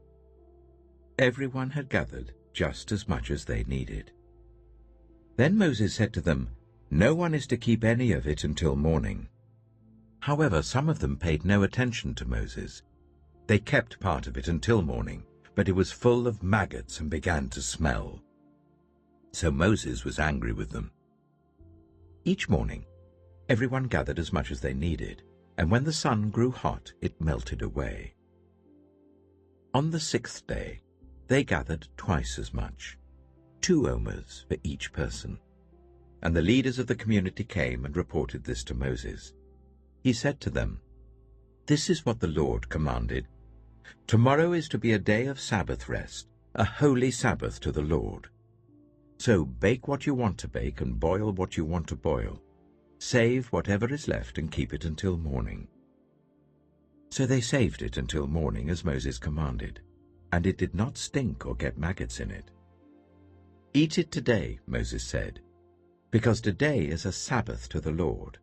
You will not find any of it on the ground today. 6 days you are to gather it, but on the 7th day, the Sabbath, there will not be any." Nevertheless, some of the people went out on the 7th day to gather it, but they found none. Then the Lord said to Moses, "How long will you refuse to keep my commands and my instructions? Bear in mind that the Lord has given you the Sabbath. That is why on the 6th day he gives you bread for 2 days. Everyone is to stay where they are on the 7th day. No one is to go out." So the people rested on the 7th day. The people of Israel called the bread manna. It was white like coriander seed and tasted like wafers made with honey. Moses said, "This is what the Lord has commanded. Take an omer of manna and keep it for the generations to come, so that they can see the bread I gave you to eat in the wilderness when I brought you out of Egypt." So Moses said to Aaron, "Take a jar and put an omer of manna in it. Then place it before the Lord to be kept for the generations to come." As the Lord commanded Moses, Aaron put the manna with the tablets of the covenant law that it might be preserved. The Israelites ate manna for 40 years, until they came to a land that was settled. They ate manna until they reached the border of Canaan. An omer is 1/10 of an ephah. Exodus chapter 17. The whole Israelite community set out from the desert of Sin, traveling from place to place as the Lord commanded. They camped at Rephidim, but there was no water for the people to drink. So they quarreled with Moses and said, "Give us water to drink." Moses replied, "Why do you quarrel with me? Why do you put the Lord to the test?" But the people were thirsty for water there, and they grumbled against Moses. They said, "Why did you bring us up out of Egypt to make us and our children and our livestock die of thirst?" Then Moses cried out to the Lord, "What am I to do with these people? They are almost ready to stone me." The Lord answered Moses, "Go out in front of the people. Take with you some of the elders of Israel, and take in your hand the staff with which you struck the Nile, and go. I will stand there before you by the rock at Horeb. Strike the rock, and water will come out of it for the people to drink." So Moses did this in the sight of the elders of Israel, and he called the place Massah and Meribah, because the Israelites quarreled, and because they tested the Lord, saying, "Is the Lord among us or not?" The Amalekites came and attacked the Israelites at Rephidim. Moses said to Joshua, "Choose some of our men and go out to fight the Amalekites. Tomorrow I will stand on top of the hill with the staff of God in my hands." So Joshua fought the Amalekites as Moses had ordered, and Moses, Aaron, and Hur went to the top of the hill.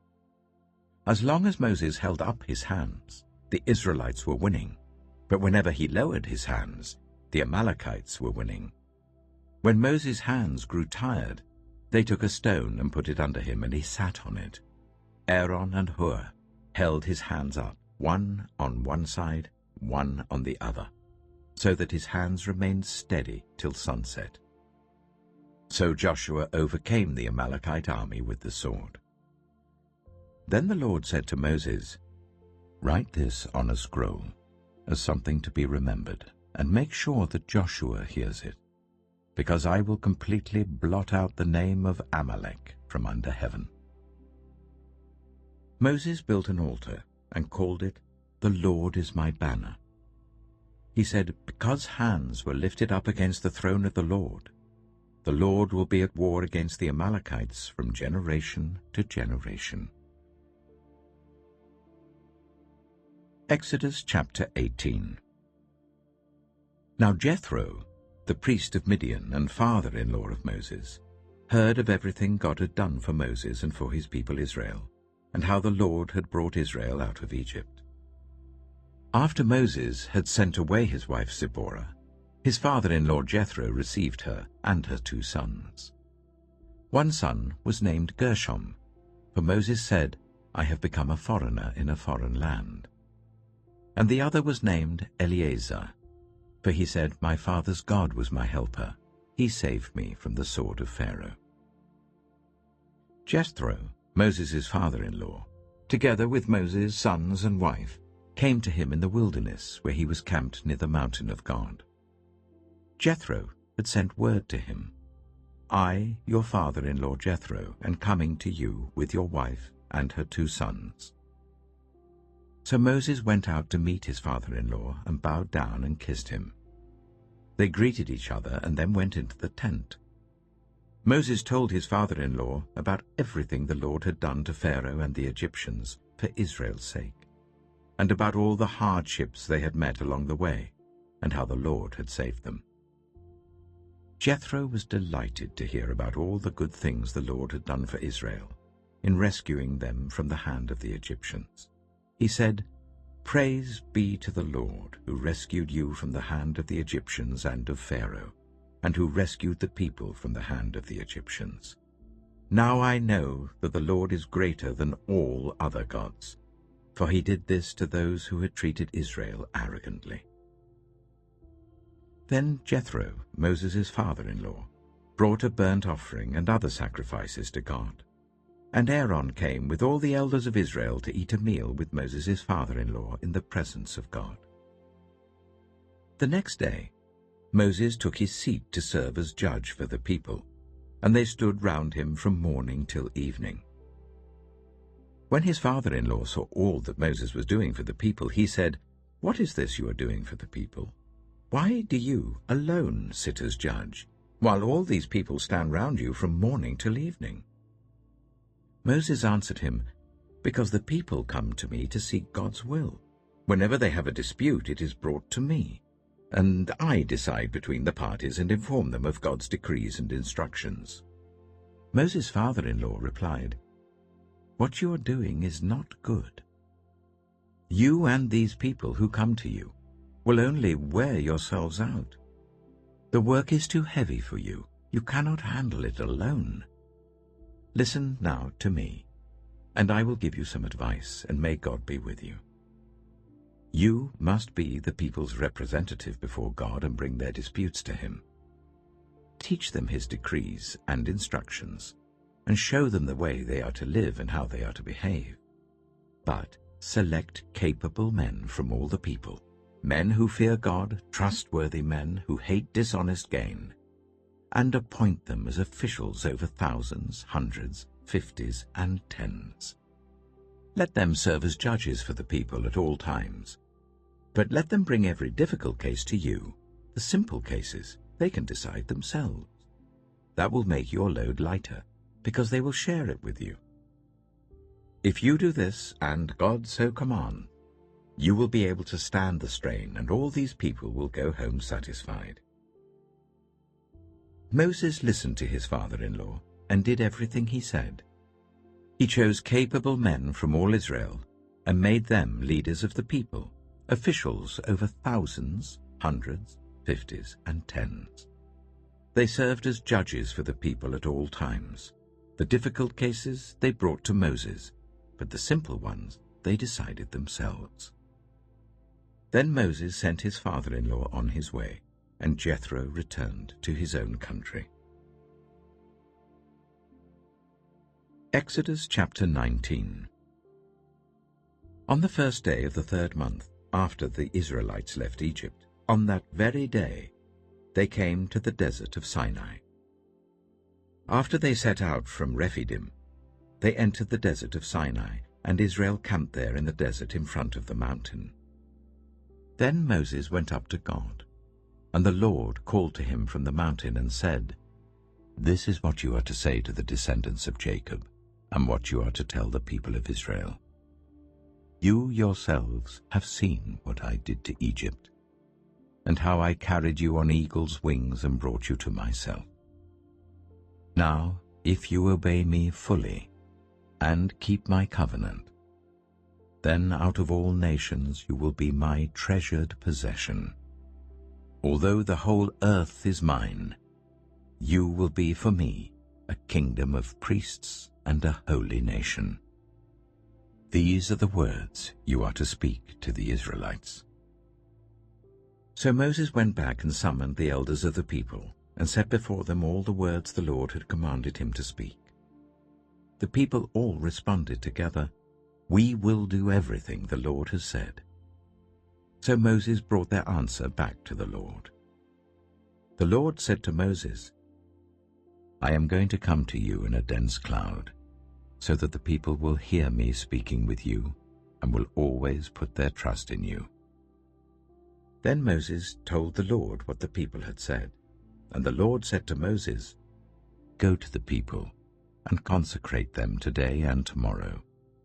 Make them wash their clothes and be ready by the 3rd day, because on that day the Lord will come down on Mount Sinai in the sight of all the people. Put limits for the people around the mountain and tell them, 'Be careful that you do not approach the mountain or touch the foot of it. Whoever touches the mountain is to be put to death. They are to be stoned or shot with arrows. Not a hand is to be laid on them. No person or animal shall be permitted to live. Only when the ram's horn sounds a long blast may they approach the mountain." After Moses had gone down the mountain to the people, he consecrated them, and they washed their clothes. Then he said to the people, "Prepare yourselves for the 3rd day. Abstain from sexual relations." On the morning of the 3rd day, there was thunder and lightning, with a thick cloud over the mountain, and a very loud trumpet blast. Everyone in the camp trembled. Then Moses led the people out of the camp to meet with God, and they stood at the foot of the mountain. Mount Sinai was covered with smoke, because the Lord descended on it in fire. The smoke billowed up from it like smoke from a furnace, and the whole mountain trembled violently. As the sound of the trumpet grew louder and louder, Moses spoke, and the voice of God answered him. The Lord descended to the top of Mount Sinai and called Moses to the top of the mountain. So Moses went up, and the Lord said to him, "Go down and warn the people, so they do not force their way through to see the Lord, and many of them perish.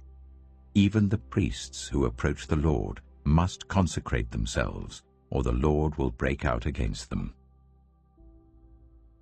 Moses said to the Lord, "The people cannot come up Mount Sinai because you yourself warned us. Put limits around the mountain and set it apart as holy." The Lord replied, "Go down and bring Aaron up with you.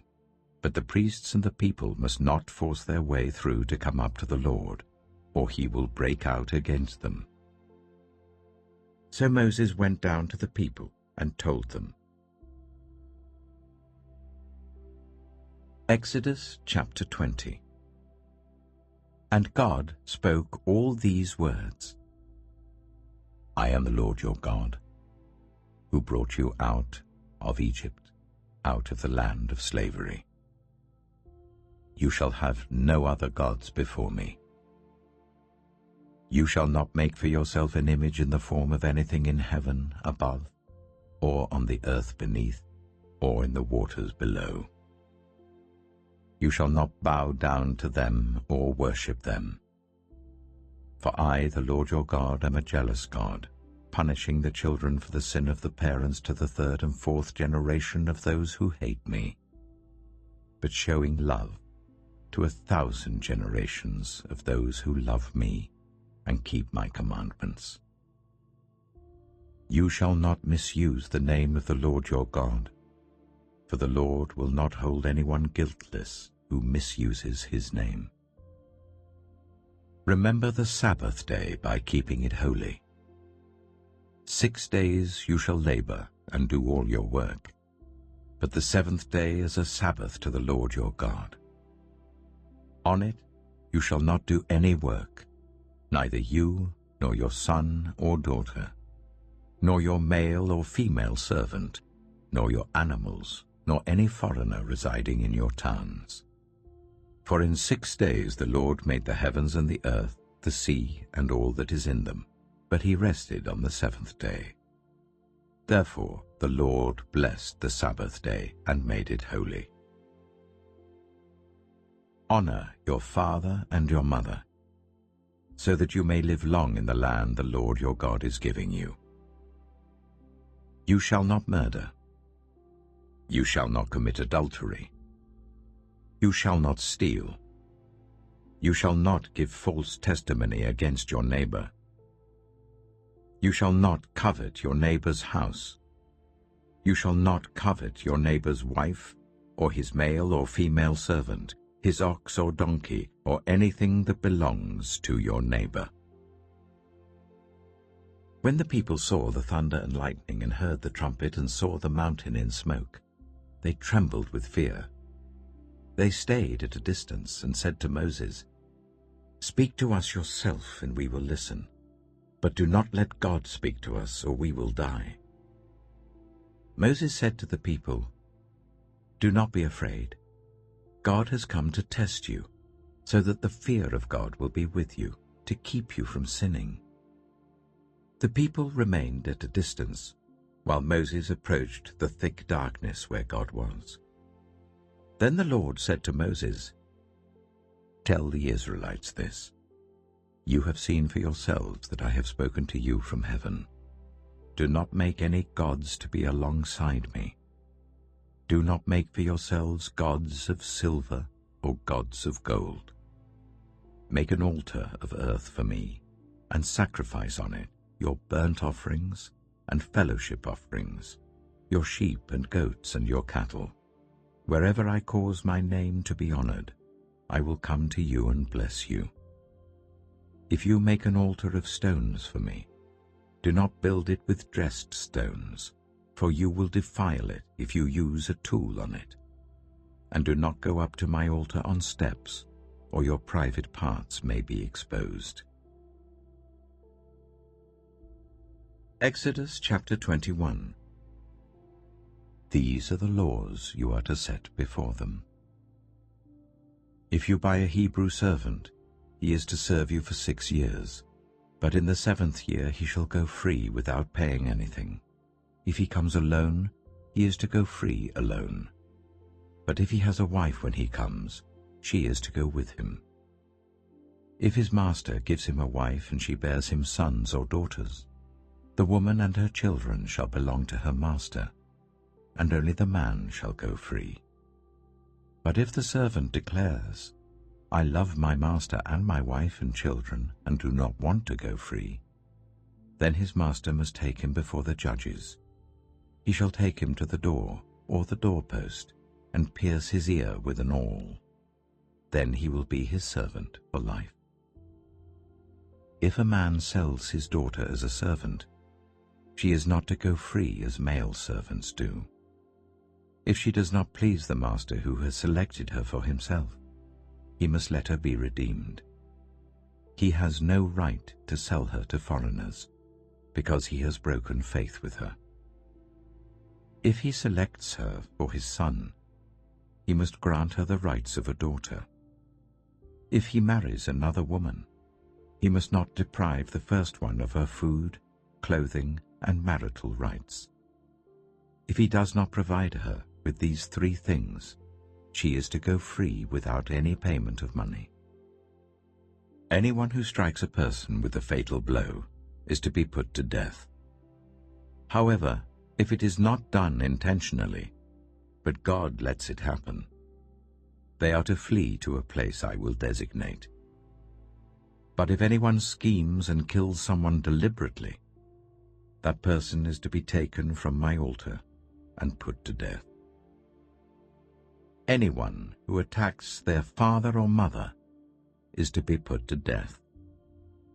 Anyone who kidnaps someone is to be put to death, whether the victim has been sold or is still in the kidnapper's possession. Anyone who curses their father or mother is to be put to death. If people quarrel and one person hits another with a stone or with their fist, and the victim does not die but is confined to bed, the one who struck the blow will not be held liable if the other can get up and walk around outside with the staff.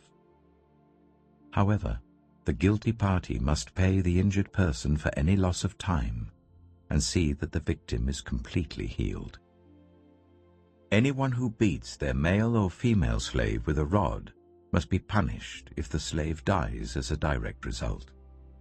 But they are not to be punished if the slave recovers after a day or 2, since the slave is their property.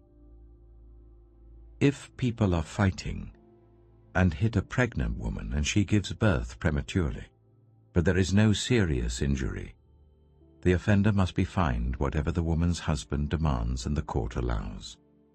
But if there is serious injury, you are to take life for life, eye for eye, tooth for tooth, hand for hand, foot for foot, burn for burn, wound for wound, bruise for bruise. An owner who hits a male or female slave in the eye and destroys it must let the slave go free to compensate for the eye. And an owner who knocks out the tooth of a male or female slave must let the slave go free to compensate for the tooth. If a bull gores a man or woman to death, the bull is to be stoned to death, and its meat must not be eaten. But the owner of the bull will not be held responsible. If, however, the bull has had the habit of goring, and the owner has been warned but has not kept it penned up, and it kills a man or woman, the bull is to be stoned, and its owner also is to be put to death. However, if payment is demanded, the owner may redeem his life by the payment of whatever is demanded. This law also applies if the bull gores a son or a daughter. If the bull gores a male or female slave, the owner must pay 30 shekels of silver to the master of the slave, and the bull is to be stoned to death. If anyone uncovers a pit, or digs one and fails to cover it, and an ox or donkey falls into it, the one who opened the pit must pay the owner for the loss and take the dead animal in exchange. If anyone's bull injures someone else's bull and it dies, the 2 parties are to sell the live one and divide both the money and the dead animal equally. However, if it was known that the bull had the habit of goring, yet the owner did not keep it penned up, the owner must pay animal for animal and take the dead animal in exchange. Exodus chapter 22. Whoever steals an ox or a sheep and slaughters it, or sells it, must pay back 5 head of cattle for the ox and 4 sheep for the sheep. If a thief is caught breaking in at night and is struck a fatal blow, the defender is not guilty of bloodshed. But if it happens after sunrise, the defender is guilty of bloodshed. Anyone who steals must certainly make restitution. But if they have nothing, they must be sold to pay for their theft. If the stolen animal is found alive in their possession, whether ox or donkey or sheep, they must pay back double. If anyone grazes their livestock in a field or vineyard and lets them stray and they graze in someone else's field, The offender must make restitution from the best of their own field or vineyard. If a fire breaks out and spreads into thorn bushes, so that it burns sheaves of corn or standing corn or the whole field, the one who started the fire must make restitution. If anyone gives a neighbor silver or goods for safekeeping and they are stolen from the neighbor's house, the thief, if caught, must pay back double. But if the thief is not found, the owner of the house must appear before the judges, and they must determine whether the owner of the house has laid hands on the other person's property.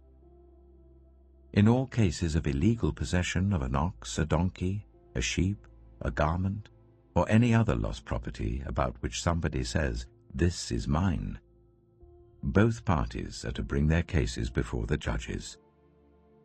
The one whom the judges declare guilty must pay back double to the other.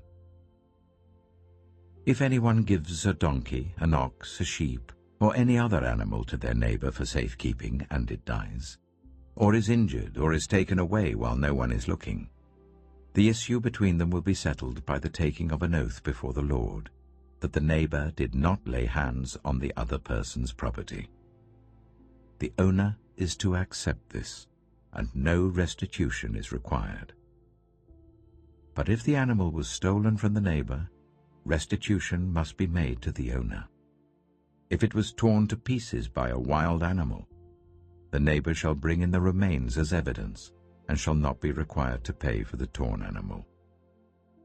If anyone borrows an animal from their neighbor, and it is injured or dies while the owner is not present, they must make restitution. But if the owner is with the animal, the borrower will not have to pay. If the animal was hired, the money paid for the hire covers the loss. If a man seduces a virgin who is not pledged to be married and sleeps with her, he must pay the bride price, and she shall be his wife. If her father absolutely refuses to give her to him, he must still pay the bride price for virgins. Do not allow a sorceress to live. Anyone who has sexual relations with an animal is to be put to death. Whoever sacrifices to any god other than the Lord must be destroyed. Do not ill-treat or oppress a foreigner, for you were foreigners in Egypt. Do not take advantage of the widow or the fatherless. If you do, and they cry out to me, I will certainly hear their cry. My anger will be aroused, and I will kill you with the sword. Your wives will become widows, and your children fatherless. If you lend money to one of my people among you who is needy, do not treat it like a business deal. Charge no interest. If you take your neighbor's cloak as a pledge, return it by sunset, because that cloak is the only covering your neighbor has. What else can they sleep in? When they cry out to me, I will hear, for I am compassionate. Do not blaspheme God or curse the ruler of your people. Do not hold back offerings from your granaries or your vats. You must give me the firstborn of your sons. Do the same with your cattle and your sheep. Let them stay with their mothers for 7 days, but give them to me on the 8th day. You are to be my holy people. So do not eat the meat of an animal torn by wild beasts. Throw it to the dogs. Exodus chapter 23. Do not spread false reports. Do not help a guilty person by being a malicious witness. Do not follow the crowd in doing wrong. When you give testimony in a lawsuit, do not pervert justice by siding with the crowd, and do not show favoritism to a poor person in a lawsuit. If you come across your enemy's ox or donkey wandering off, be sure to return it. If you see the donkey of someone who hates you, fallen down under its load, do not leave it there. Be sure you help them with it. Do not deny justice to your poor people in their lawsuits. Have nothing to do with a false charge, and do not put an innocent or honest person to death, for I will not acquit the guilty. Do not accept a bribe, for a bribe blinds those who see and twists the words of the innocent. Do not oppress a foreigner. You yourselves know how it feels to be foreigners, because you were foreigners in Egypt. For 6 years you are to sow your fields and harvest the crops, but during the 7th year let the land lie unplowed and unused. Then the poor among your people may get food from it, and the wild animals may eat what is left. Do the same with your vineyard and your olive grove. 6 days do your work, but on the 7th day do not work, so that your ox and your donkey may rest, and so that the slave born in your household and the foreigner living among you may be refreshed. Be careful to do everything I have said to you. Do not invoke the names of other gods. Do not let them be heard on your lips. 3 times a year you are to celebrate a festival to me. Celebrate the festival of unleavened bread. For 7 days eat bread made without yeast as I commanded you. Do this at the appointed time in the month of Aviv, for in that month you came out of Egypt. No one is to appear before me empty-handed. Celebrate the festival of harvest with the first fruits of the crops you sow in your field. Celebrate the festival of ingathering at the end of the year, when you gather in your crops from the field. 3 times a year all the men are to appear before the sovereign Lord. Do not offer the blood of a sacrifice to me, along with anything containing yeast. The fat of my festival offerings must not be kept until morning. Bring the best of the first fruits of your soil to the house of the Lord your God. Do not cook a young goat in its mother's milk. See, I am sending an angel ahead of you to guard you along the way, and to bring you to the place I have prepared. Pay attention to him and listen to what he says. Do not rebel against him. He will not forgive your rebellion, since my name is in him. If you listen carefully to what he says and do all that I say, I will be an enemy to your enemies and will oppose those who oppose you.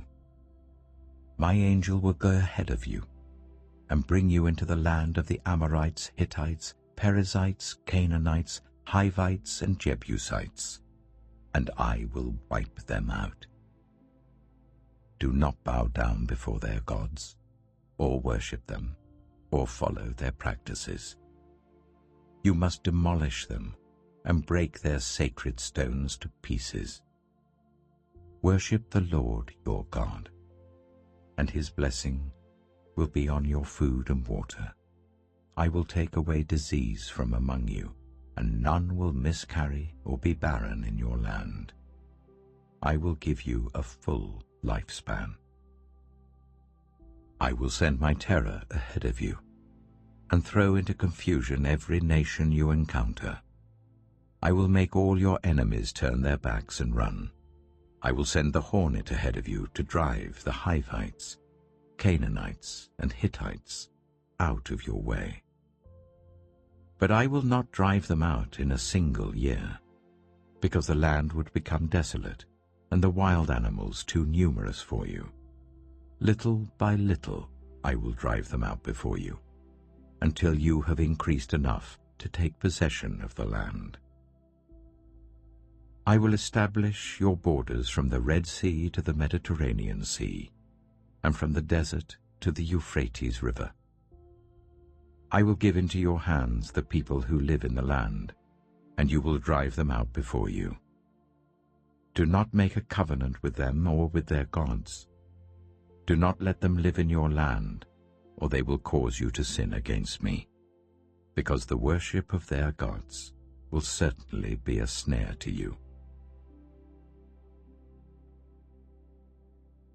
Exodus chapter 24. Then the Lord said to Moses, "Come up to the Lord, you and Aaron, Nadab and Abihu, and 70 of the elders of Israel. You are to worship at a distance. But Moses alone is to approach the Lord.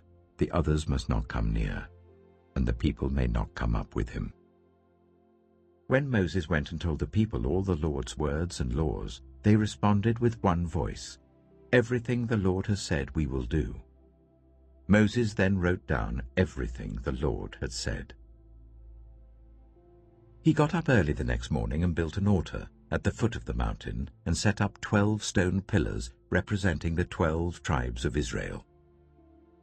Then he sent young Israelite men, and they offered burnt offerings and sacrificed young bulls as fellowship offerings to the Lord. Moses took half of the blood and put it in bowls, and the other half he splashed against the altar. Then he took the book of the covenant and read it to the people. They responded, "We will do everything the Lord has said. We will obey." Moses then took the blood, sprinkled it on the people, and said, "This is the blood of the covenant that the Lord has made with you in accordance with all these words." Moses and Aaron, Nadab and Abihu, and the 70 elders of Israel went up and saw the God of Israel. Under his feet was something like a pavement made of lapis lazuli, as bright blue as the sky. But God did not raise his hand against these leaders of the Israelites. They saw God, and they ate and drank. The Lord said to Moses, "Come up to me on the mountain and stay here, and I will give you the tablets of stone with the law and commandments I have written for their instruction."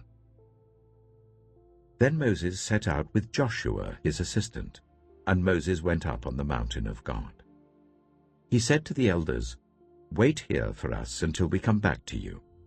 Aaron and Hur are with you, and anyone involved in a dispute can go to them."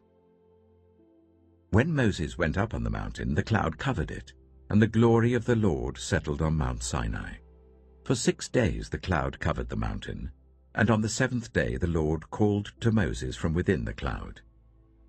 To the Israelites, the glory of the Lord looked like a consuming fire on top of the mountain.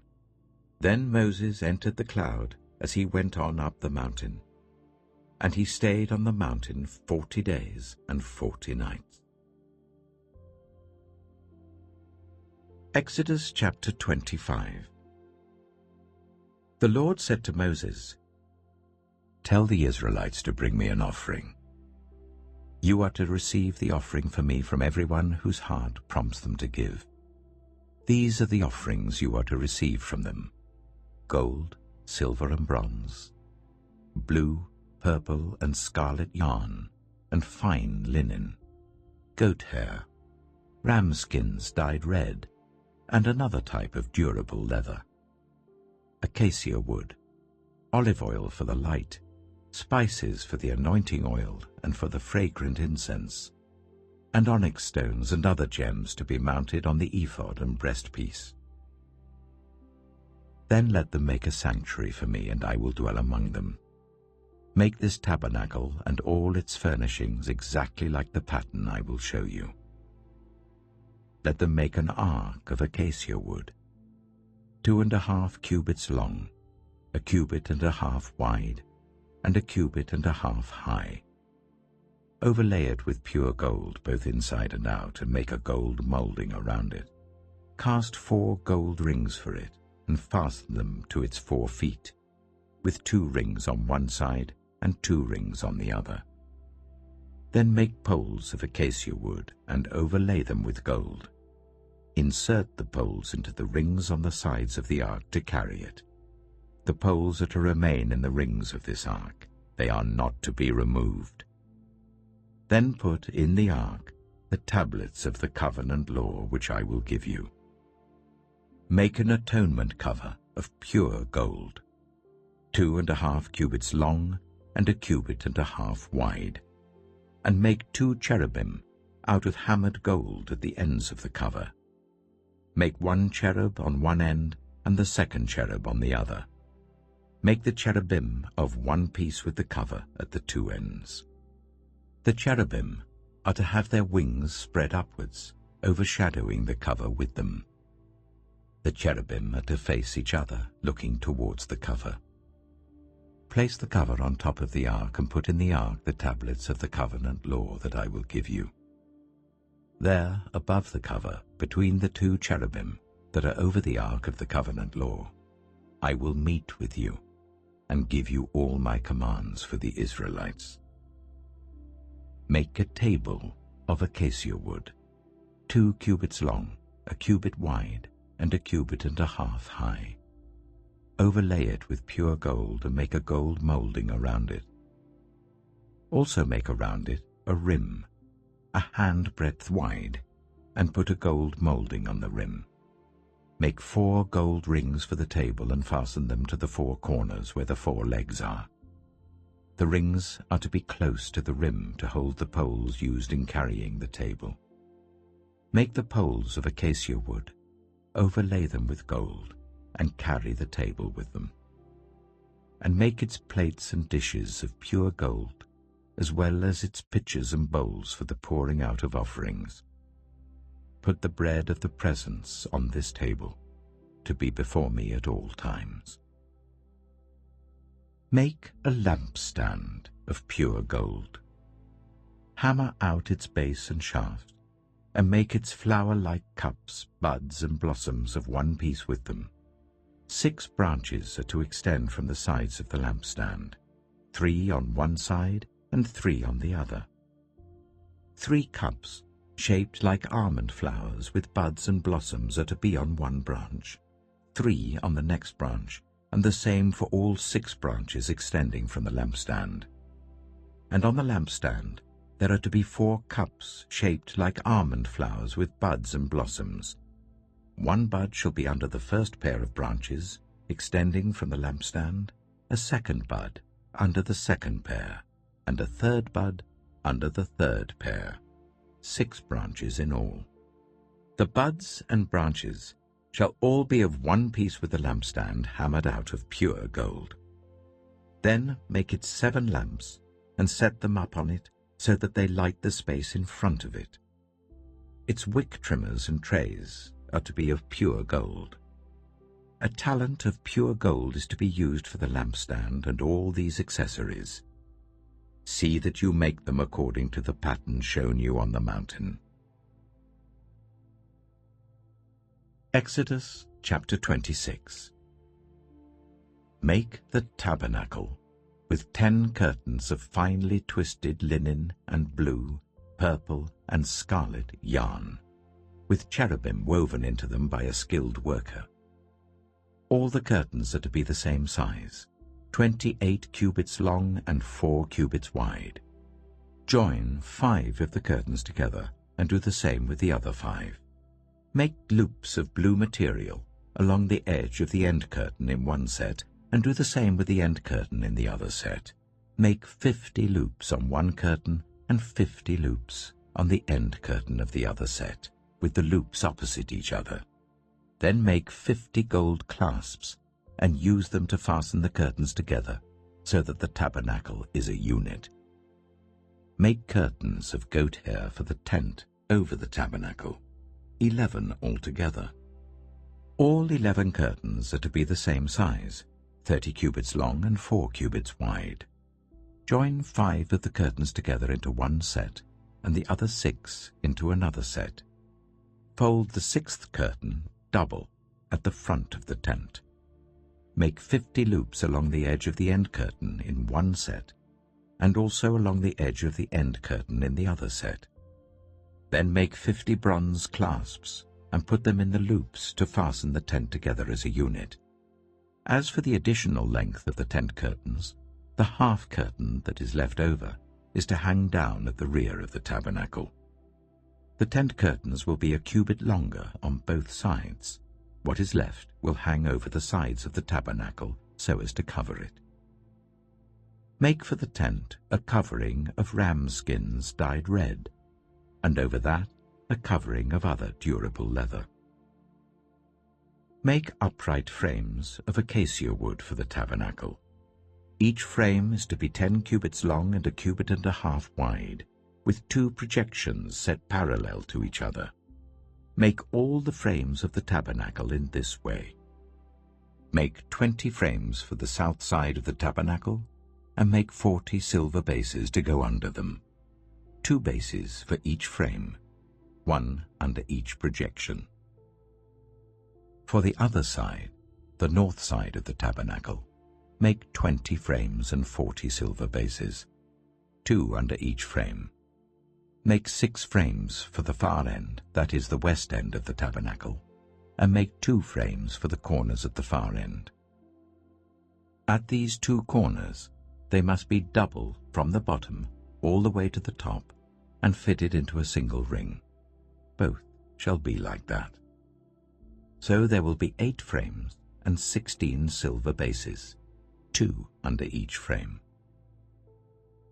Also, make crossbars of acacia wood, 5 for the frames on one side of the tabernacle, 5 for those on the other side, and 5 for the frames on the west at the far end of the tabernacle.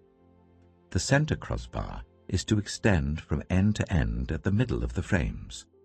Overlay the frames with gold and make gold rings to hold the crossbars.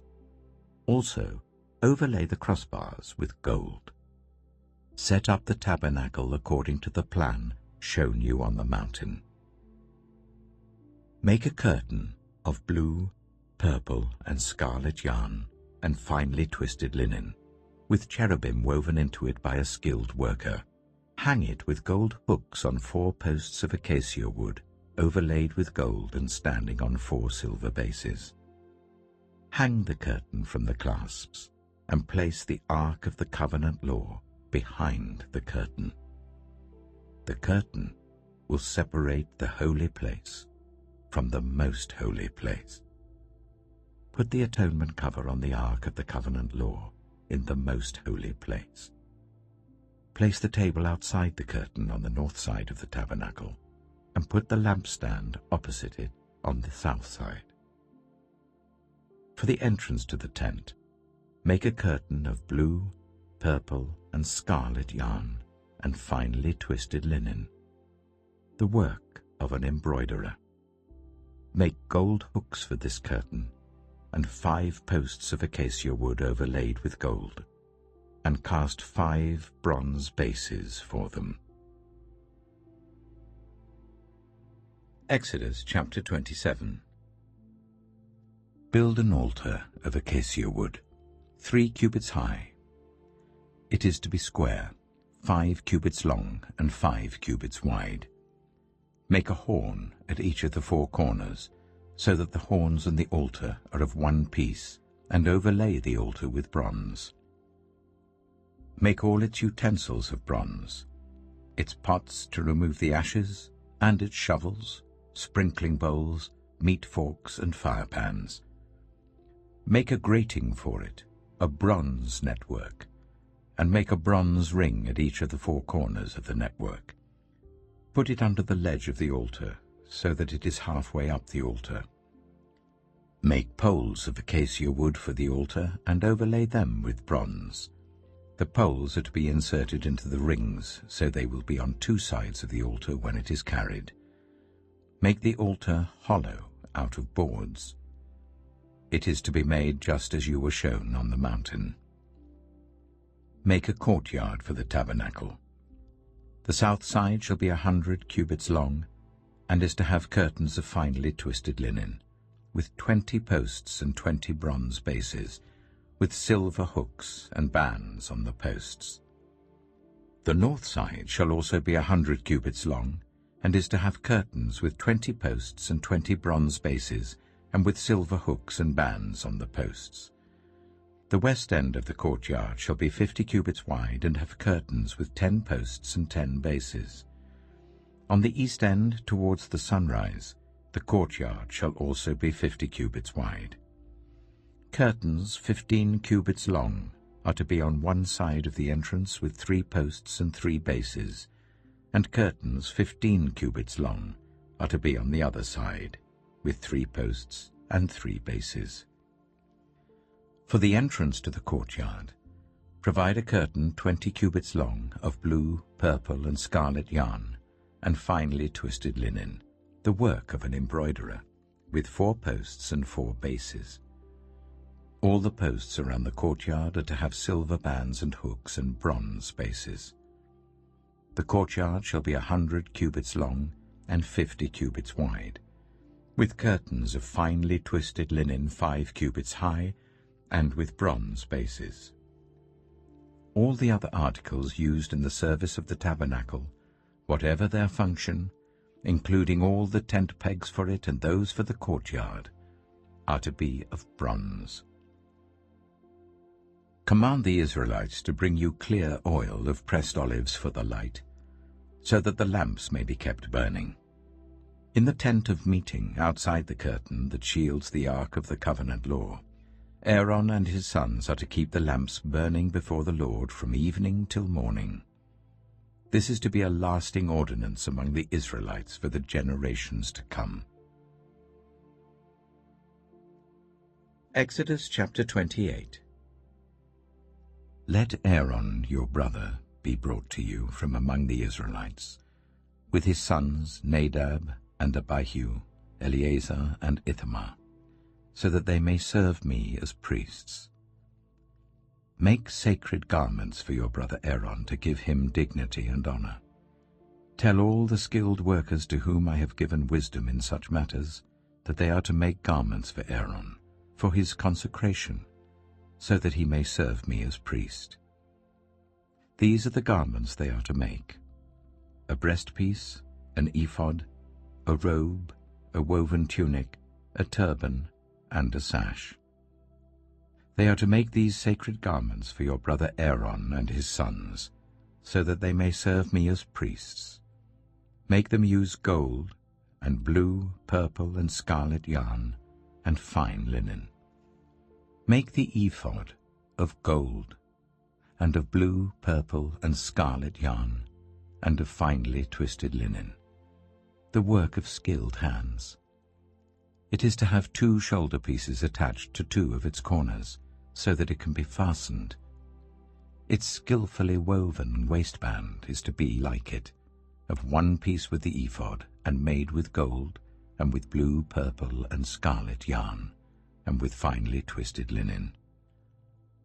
Take 2 onyx stones, and engrave on them the names of the sons of Israel, in the order of their birth, 6 names on 1 stone, and the remaining 6 on the other. Engrave the names of the sons of Israel on the 2 stones, the way a gem cutter engraves a seal. Then mount the stones in gold filigree settings, and fasten them on the shoulder pieces of the ephod as memorial stones for the sons of Israel. Aaron is to bear the names on his shoulders as a memorial before the Lord. Make gold filigree settings, and 2 braided chains of pure gold like a rope, and attach the chains to the settings. Fashion a breastpiece for making decisions, the work of skilled hands.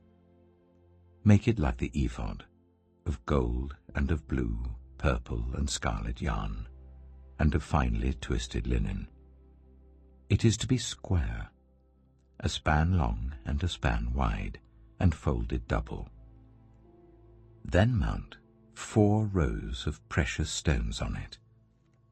The first row shall be carnelian, chrysolite, and beryl. The second row shall be turquoise, lapis lazuli, and emerald. The third row shall be jacinth, agate, and amethyst. The fourth row shall be topaz, onyx, and jasper. Mount them in gold filigree settings. There are to be 12 stones, 1 for each of the names of the sons of Israel, each engraved like a seal with the name of one of the 12 tribes. For the breastpiece, make braided chains of pure gold like a rope. Make 2 gold rings for it and fasten them to 2 corners of the breastpiece. Fasten the 2 gold chains to the rings at the corners of the breastpiece, and the other ends of the chains to the 2 settings, attaching them to the shoulder pieces of the ephod at the front. Make 2 gold rings and attach them to the other 2 corners of the breastpiece on the inside edge next to the ephod. Make 2 more gold rings and attach them to the bottom of the shoulder pieces on the front of the ephod, close to the seam just above the waistband of the ephod. The rings of the breastpiece are to be tied to the rings of the ephod with blue cord, connecting it to the waistband, so that the breastpiece will not swing out from the ephod. Whenever Aaron enters the holy place, he will bear the names of the sons of Israel over his heart on the breastpiece of decision, as a continuing memorial before the Lord. Also put the Urim and the Thummim in the breastpiece, so they may be over Aaron's heart whenever he enters the presence of the Lord. Thus Aaron will always bear the means of making decisions for the Israelites over his heart before the Lord. Make the robe of the ephod entirely out of blue cloth, with an opening for the head in its center. There shall be a woven edge like a collar around this opening, so that it will not tear. Make pomegranates of blue, purple, and scarlet yarn around the hem of the robe, with gold bells between them. The gold bells and the pomegranates are to alternate round the hem of the robe. Aaron must wear it when he ministers. The sound of the bells will be heard when he enters the holy place before the Lord and when he comes out, so that he will not die. Make a plate of pure gold, and engrave on it, as on a seal, "Holy to the Lord." Fasten a blue cord to it, to attach it to the turban. It is to be on the front of the turban. It will be on Aaron's forehead, and he will bear the guilt involved in the sacred gifts the Israelites consecrate, whatever their gifts may be. It will be on Aaron's forehead continually, so that they will be acceptable to the Lord. Weave the tunic of fine linen, and make the turban of fine linen. The sash is to be the work of an embroiderer. Make tunics, sashes, and caps for Aaron's sons, to give them dignity and honor. After you put these clothes on your brother Aaron and his sons, anoint and ordain them. Consecrate them, so they may serve me as priests. Make linen undergarments as a covering for the body, reaching from the waist to the thigh. Aaron and his sons must wear them whenever they enter the tent of meeting or approach the altar to minister in the holy place, so that they will not incur guilt and die. This is to be a lasting ordinance for Aaron and his descendants. Exodus chapter 29. This is what you are to do to consecrate them, so that they may serve me as priests. Take a young bull and 2 rams without defect, and from the finest wheat flour make round loaves without yeast, thick loaves without yeast, and with olive oil mixed in, and thin loaves without yeast, and brushed with olive oil. Put them in a basket, and present them in it, along with the bull and the 2 rams. Then bring Aaron and his sons to the entrance to the tent of meeting, and wash them with water. Take the garments and dress Aaron with the tunic, the robe of the ephod itself, and the breastpiece. Fasten the ephod on him by its skillfully woven waistband. Put the turban on his head and attach the sacred emblem to the turban. Take the anointing oil and anoint him by pouring it on his head. Bring his sons and dress them in tunics and fasten caps on them. Then tie sashes on Aaron and his sons. The priesthood is theirs by a lasting ordinance. Then you shall ordain Aaron and his sons. Bring the bull to the front of the tent of meeting, and Aaron and his sons shall lay their hands on its head. Slaughter it in the Lord's presence at the entrance to the tent of meeting. Take some of the bull's blood and put it on the horns of the altar with your finger, and pour out the rest of it at the base of the altar. Then take all the fat of the internal organs, the covering of the liver and both kidneys with the fat on them, and burn them on the altar.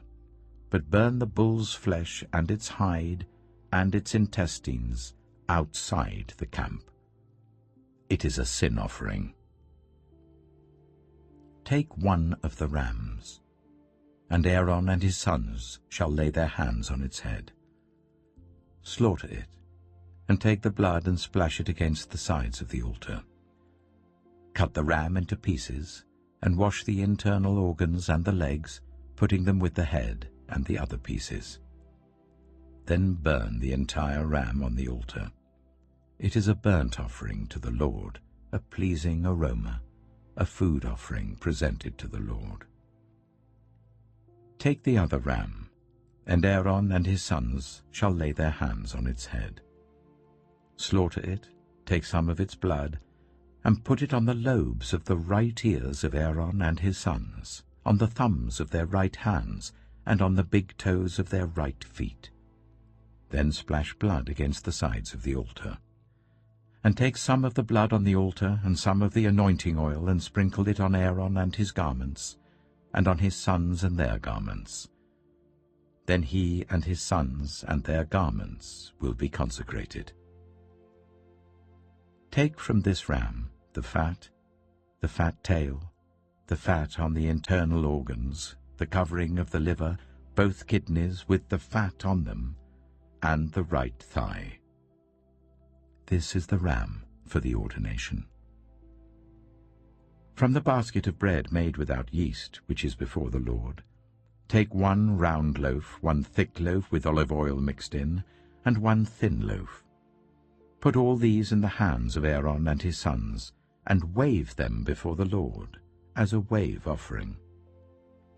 Then take them from their hands, and burn them on the altar along with the burnt offering, for a pleasing aroma to the Lord, a food offering presented to the Lord.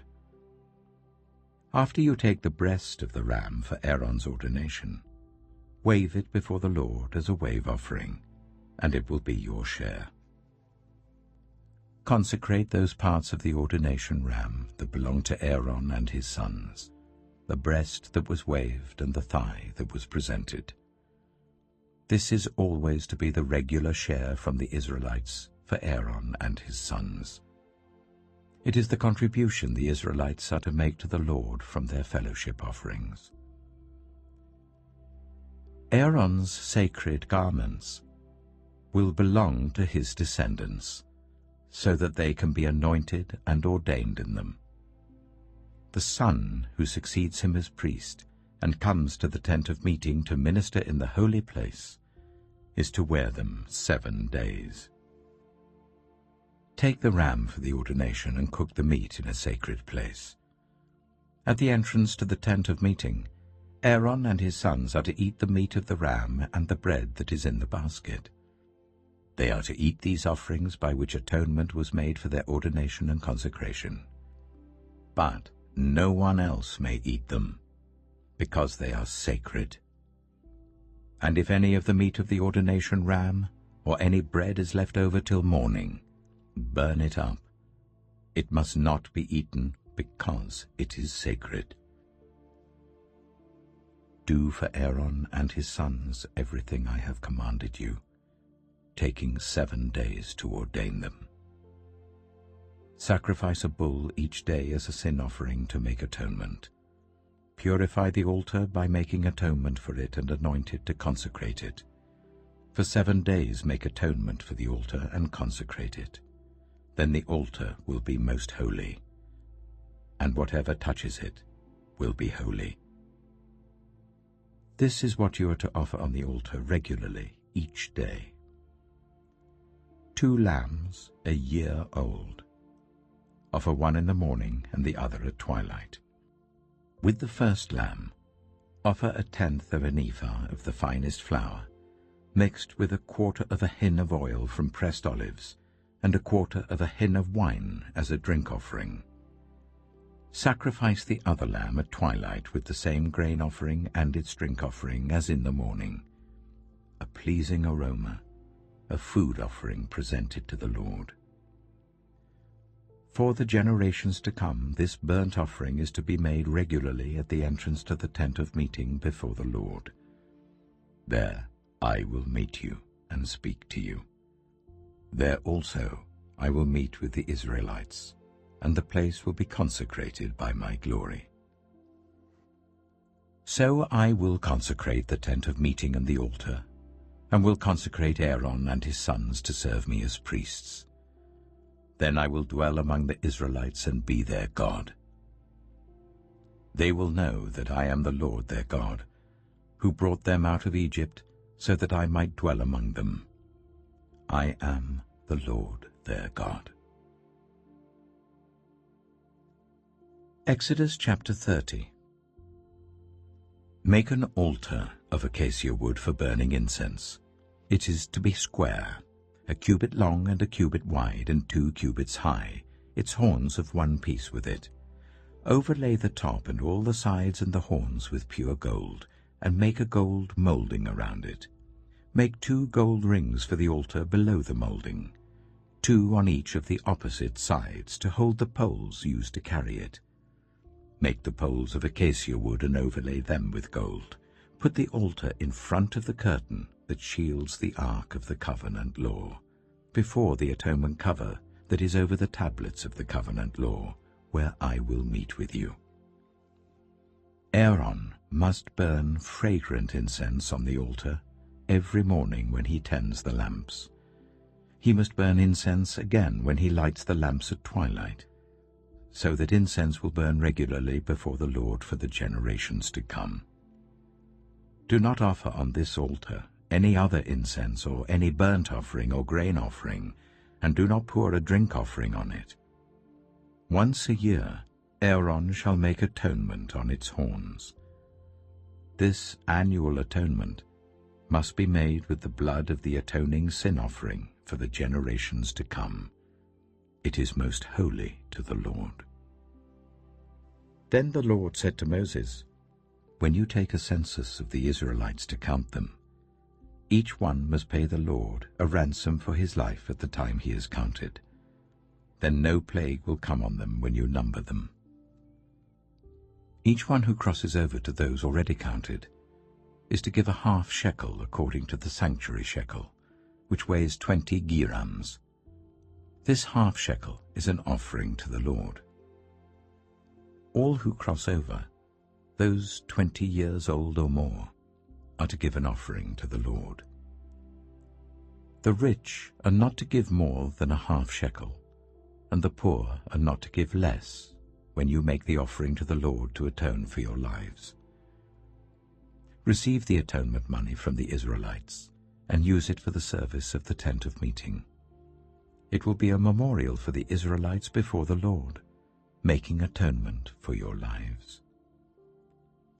Then the Lord said to Moses, Make a bronze basin with its bronze stand for washing. Place it between the tent of meeting and the altar, and put water in it. Aaron and his sons are to wash their hands and feet with water from it. Whenever they enter the tent of meeting, they shall wash with water, so that they will not die.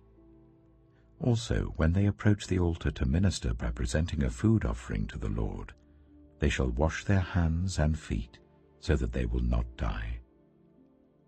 This is to be a lasting ordinance for Aaron and his descendants for the generations to come. Then the Lord said to Moses, Take the following fine spices: 500 shekels of liquid myrrh, half as much, that is 250 shekels, of fragrant cinnamon, 250 shekels of fragrant calamus, 500 shekels of cassia, all according to the sanctuary shekel, and a hin of olive oil. Make these into a sacred anointing oil, a fragrant blend, the work of a perfumer.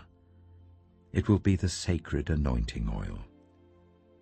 Then use it to anoint the tent of meeting, the ark of the covenant law, the table and all its articles, the lampstand and its accessories, the altar of incense, the altar of burnt offering and all its utensils, and the basin with its stand. You shall consecrate them, so they will be most holy, and whatever touches them will be holy. Anoint Aaron and his sons and consecrate them, so they may serve me as priests. Say to the Israelites, this is to be my sacred anointing oil for the generations to come. Do not pour it on anyone else's body, and do not make any other oil using the same formula. It is sacred, and you are to consider it sacred.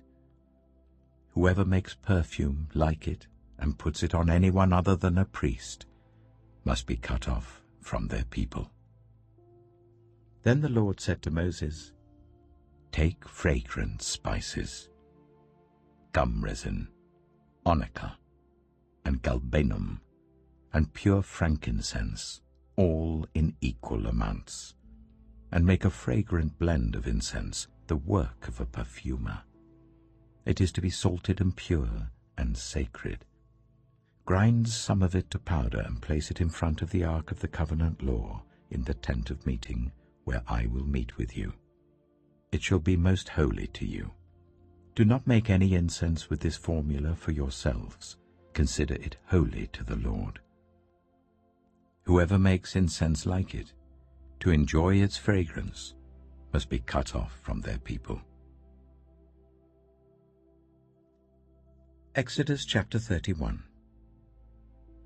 Then the Lord said to Moses, see, I have chosen Bezalel, son of Uri, the son of Hur of the tribe of Judah, and I have filled him with the Spirit of God, with wisdom, with understanding, with knowledge, and with all kinds of skills, to make artistic designs for work in gold, silver, and bronze, to cut and set stones, to work in wood, and to engage in all kinds of crafts. Moreover, I have appointed Aholiab, son of Ahisamach, of the tribe of Dan, to help him.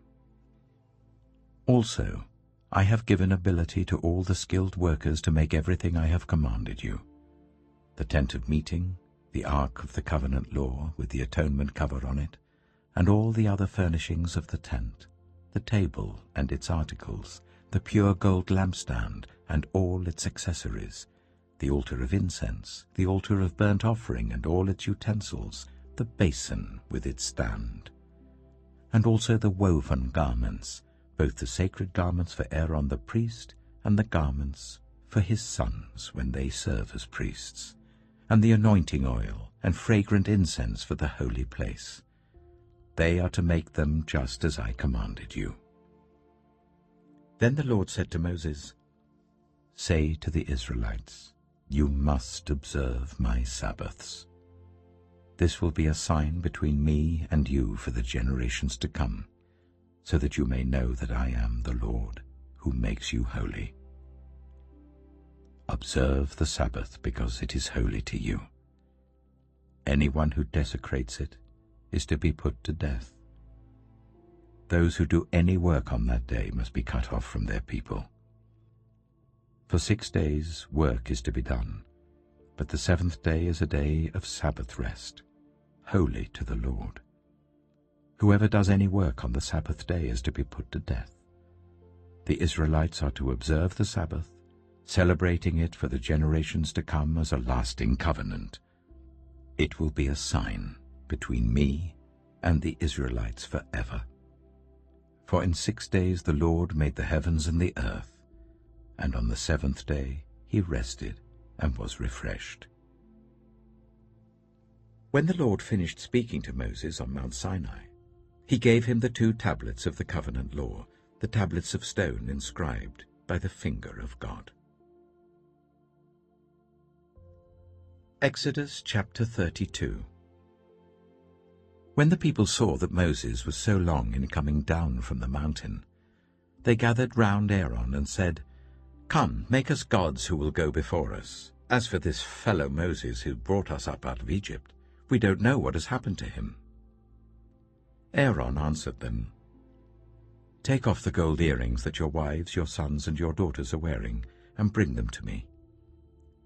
So all the people took off their earrings and brought them to Aaron.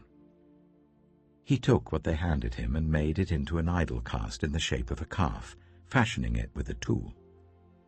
Then they said, "These are your gods, Israel, who brought you up out of Egypt." When Aaron saw this, he built an altar in front of the calf and announced, "Tomorrow there will be a festival to the Lord."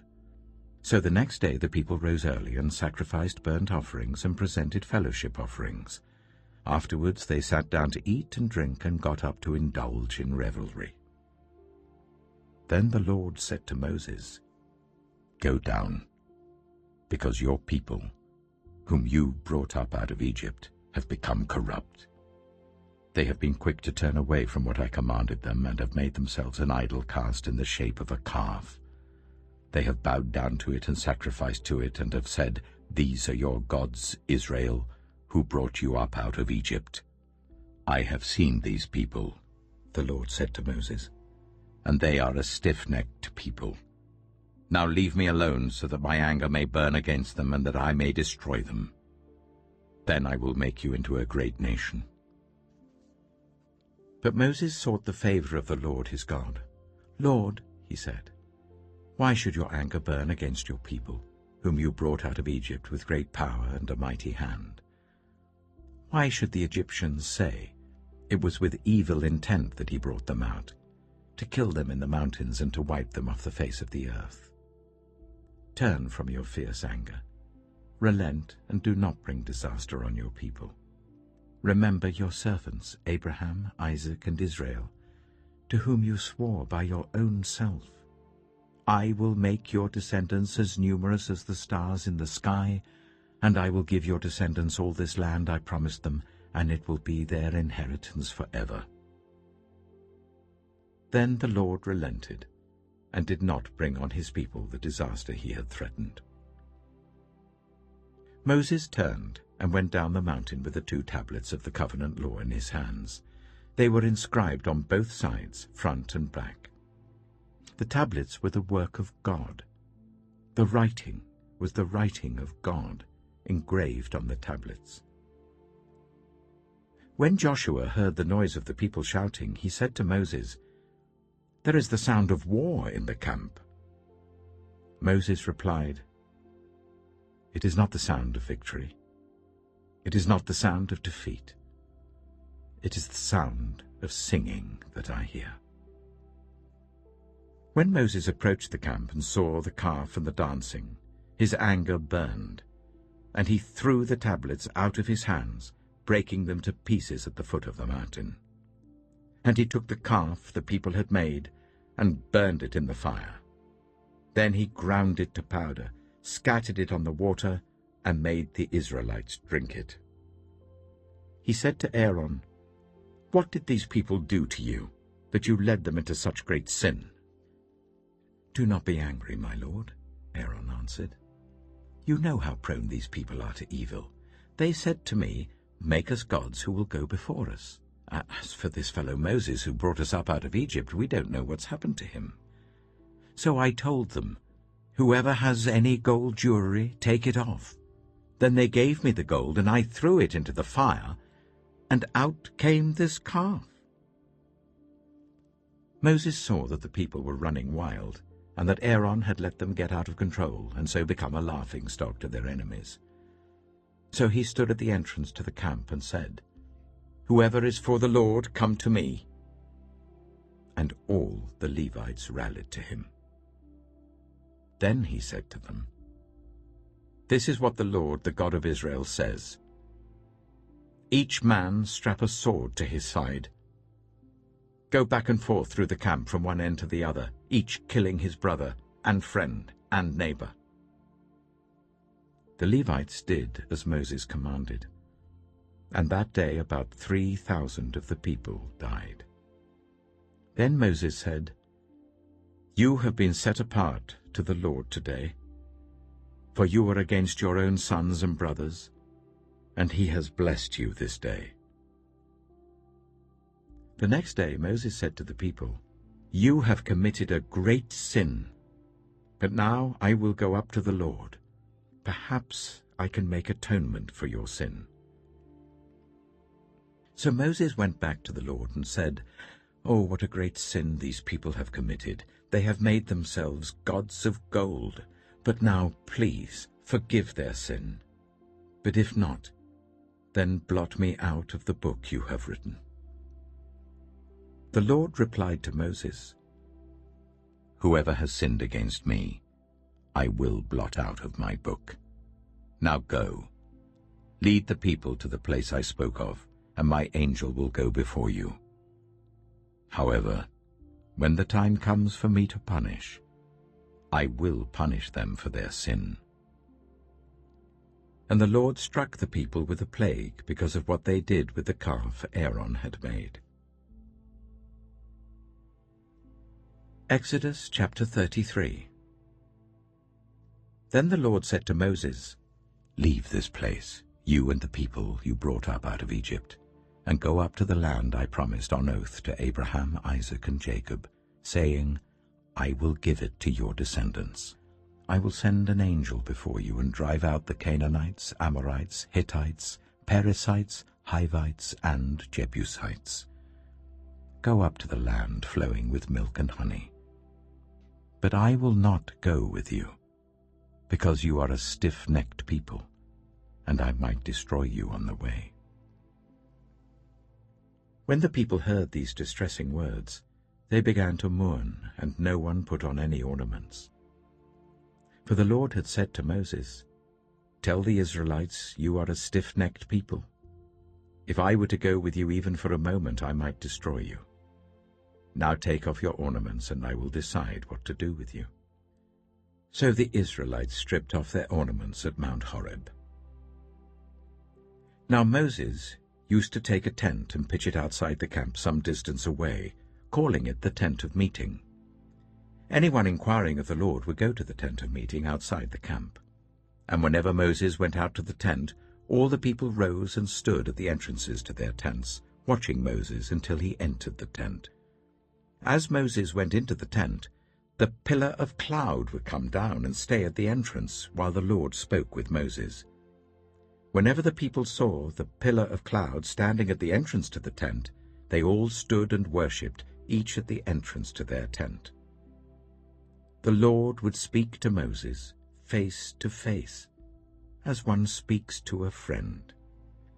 Then Moses would return to the camp, but his young assistant Joshua, son of Nun, did not leave the tent. Moses said to the Lord, "You have been telling me, 'Lead these people.' But you have not let me know whom you will send with me. You have said, 'I know you by name, and you have found favor with me.' If you are pleased with me, teach me your ways, so I may know you and continue to find favor with you. Remember that this nation is your people." The Lord replied, "My presence will go with you, and I will give you rest." Then Moses said to him, "If your presence does not go with us, do not send us up from here. How will anyone know that you are pleased with me and with your people unless you go with us? What else will distinguish me and your people from all the other people on the face of the earth?" And the Lord said to Moses, "I will do the very thing you have asked, because I am pleased with you, and I know you by name." Then Moses said, "Now show me your glory." And the Lord said, "I will cause all my goodness to pass in front of you, and I will proclaim my name, the Lord, in your presence. I will have mercy on whom I will have mercy, and I will have compassion on whom I will have compassion. But," he said, "you cannot see my face, for no one may see me and live." Then the Lord said, "There is a place near me where you may stand on a rock. When my glory passes by, I will put you in a cleft in the rock and cover you with my hand until I have passed by. Then I will remove my hand, and you will see my back, but my face must not be seen. Exodus chapter 34. The Lord said to Moses, "Chisel out 2 stone tablets like the first ones, and I will write on them the words that were on the first tablets which you broke. Be ready in the morning, and then come up on Mount Sinai. Present yourself to me there on the top of the mountain. No one is to come with you or be seen anywhere on the mountain.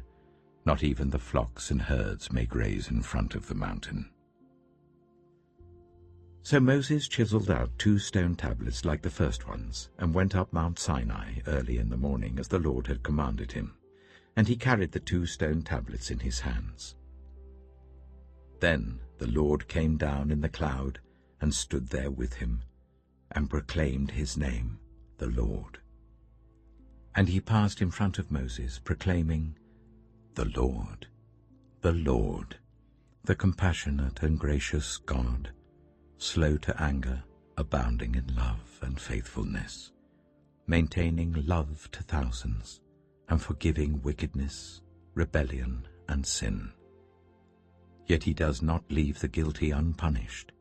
He punishes the children and their children for the sin of the parents to the 3rd and 4th generation. Moses bowed to the ground at once and worshipped. "Lord," he said, "if I have found favor in your eyes, then let the Lord go with us. Although this is a stiff-necked people, forgive our wickedness and our sin, and take us as your inheritance." Then the Lord said, "I am making a covenant with you.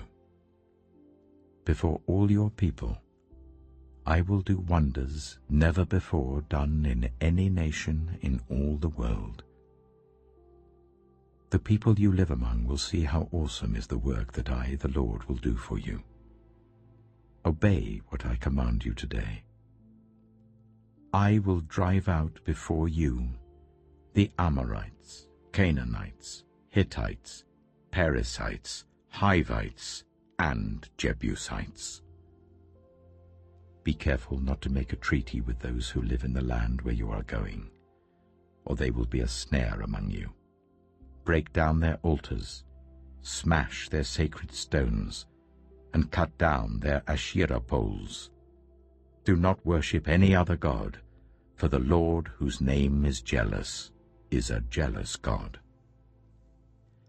Be careful not to make a treaty with those who live in the land, for when they prostitute themselves to their gods and sacrifice to them, they will invite you, and you will eat their sacrifices. And when you choose some of their daughters as wives for your sons, and those daughters prostitute themselves to their gods, they will lead your sons to do the same. Do not make any idols. Celebrate the festival of unleavened bread. For 7 days eat bread made without yeast as I commanded you. Do this at the appointed time in the month of Aviv, for in that month you came out of Egypt. The first offspring of every womb belongs to me, including all the firstborn males of your livestock, whether from herd or flock. Redeem the firstborn donkey with a lamb, but if you do not redeem it, break its neck. Redeem all your firstborn sons. No one is to appear before me empty-handed. 6 days you shall labor, but on the 7th day you shall rest. Even during the plowing season and harvest you must rest. Celebrate the festival of weeks with the first fruits of the wheat harvest, and the festival of ingathering at the turn of the year. 3 times a year all your men are to appear before the sovereign Lord, the God of Israel. I will drive out nations before you and enlarge your territory, and no one will covet your land when you go up 3 times each year to appear before the Lord your God. Do not offer the blood of a sacrifice to me along with anything containing yeast, and do not let any of the sacrifice from the Passover festival remain until morning. Bring the best of the first fruits of your soil to the house of the Lord your God. Do not cook a young goat in its mother's milk." Then the Lord said to Moses, "Write down these words, for in accordance with these words I have made a covenant with you and with Israel." Moses was there with the Lord 40 days and 40 nights, without eating bread or drinking water, and he wrote on the tablets the words of the covenant, the 10 Commandments. When Moses came down from Mount Sinai, with the 2 tablets of the covenant law in his hands, he was not aware that his face was radiant because he had spoken with the Lord. When Aaron and all the Israelites saw Moses, his face was radiant, and they were afraid to come near him. But Moses called to them. So Aaron and all the leaders of the community came back to him, and he spoke to them. Afterwards all the Israelites came near him, and he gave them all the commands the Lord had given him on Mount Sinai. When Moses finished speaking to them, he put a veil over his face. But whenever he entered the Lord's presence to speak with him, he removed the veil until he came out. And when he came out and told the Israelites what he had been commanded, they saw that his face was radiant. Then Moses would put the veil back over his face until he went in to speak with the Lord. Exodus chapter 35. Moses assembled the whole Israelite community and said to them, "These are the things the Lord has commanded you to do. For 6 days work is to be done, but the 7th day shall be your holy day, a day of Sabbath rest to the Lord. Whoever does any work on it is to be put to death. Do not light a fire in any of your dwellings on the Sabbath day." Moses said to the whole Israelite community, "This is what the Lord has commanded. From what you have, take an offering for the Lord.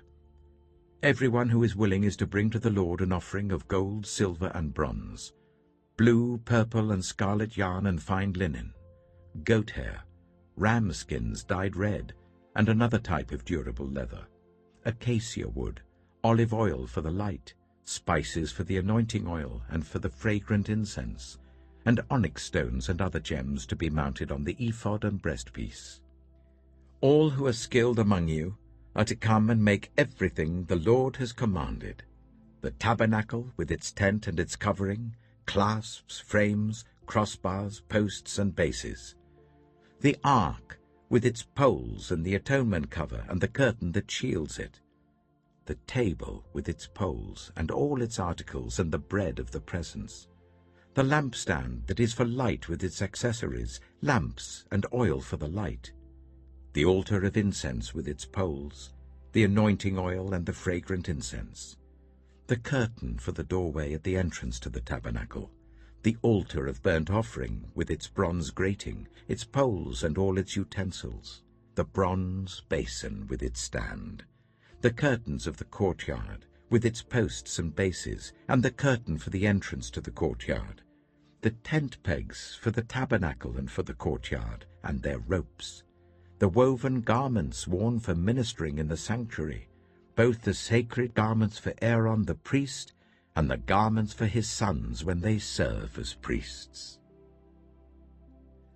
Then the whole Israelite community withdrew from Moses' presence, and everyone who was willing and whose heart moved them came and brought an offering to the Lord for the work on the tent of meeting, for all its service, and for the sacred garments.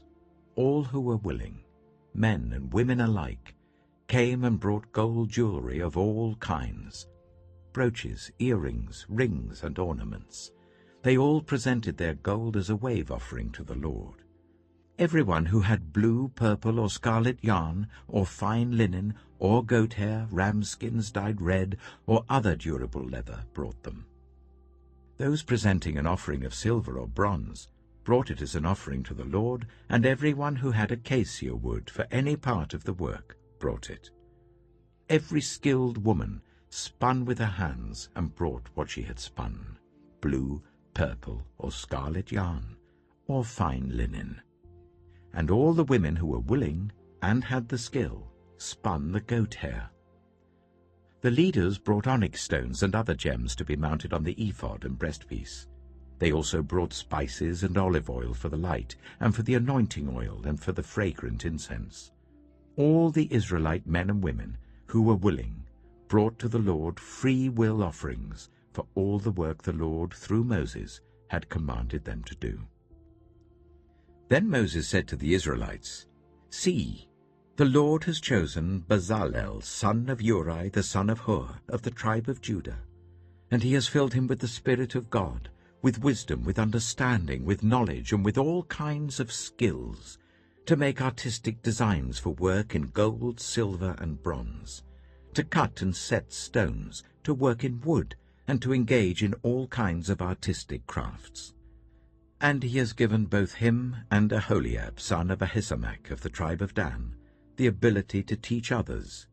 He has filled them with skill to do all kinds of work as engravers, designers, embroiderers in blue, purple, and scarlet yarn, and fine linen, and weavers, all of them skilled workers and designers." Exodus chapter 36.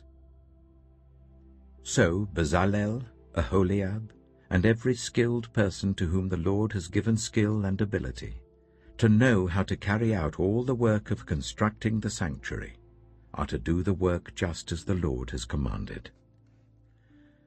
Then Moses summoned Bezalel and Aholiab, and every skilled person to whom the Lord had given ability, and who was willing to come and do the work. They received from Moses all the offerings the Israelites had brought to carry out the work of constructing the sanctuary. And the people continued to bring free will offerings morning after morning. So all the skilled workers who were doing all the work on the sanctuary left what they were doing and said to Moses, "The people are bringing more than enough for doing the work the Lord commanded to be done." Then Moses gave an order, and they sent this word throughout the camp: "No man or woman is to make anything else as an offering for the sanctuary." And so the people were restrained from bringing more, because what they already had was more than enough to do all the work. All those who were skilled among the workers made the tabernacle with 10 curtains of finely twisted linen and blue, purple, and scarlet yarn, with cherubim woven into them by expert hands. All the curtains were the same size, 28 cubits long and 4 cubits wide. They joined 5 of the curtains together and did the same with the other 5. Then they made loops of blue material along the edge of the end curtain in one set, and the same was done with the end curtain in the other set. They also made 50 loops on one curtain and 50 loops on the end curtain of the other set, with the loops opposite each other. Then they made 50 gold clasps, and used them to fasten the 2 sets of curtains together, so that the tabernacle was a unit. They made curtains of goat hair for the tent over the tabernacle, 11 altogether. All 11 curtains were the same size, 30 cubits long and 4 cubits wide. They joined 5 of the curtains into one set, and the other 6 into another set. Then they made 50 loops along the edge of the end curtain in one set, and also along the edge of the end curtain in the other set. They made 50 bronze clasps to fasten the tent together as a unit. Then they made for the tent a covering of ram skins dyed red, and over that a covering of other durable leather. They made upright frames of acacia wood for the tabernacle. Each frame was 10 cubits long and 1.5 cubits wide, with 2 projections set parallel to each other. They made all the frames of the tabernacle in this way. They made 20 frames for the south side of the tabernacle, and made 40 silver bases to go under them, 2 bases for each frame, 1 under each projection. For the other side, the north side of the tabernacle, they made 20 frames and 40 silver bases, 2 under each frame. They made 6 frames for the far end, that is, the west end of the tabernacle, and 2 frames were made for the corners of the tabernacle at the far end. At these 2 corners, the frames were double from the bottom all the way to the top and fitted into a single ring. Both were made alike. So there were 8 frames and 16 silver bases, 2 under each frame.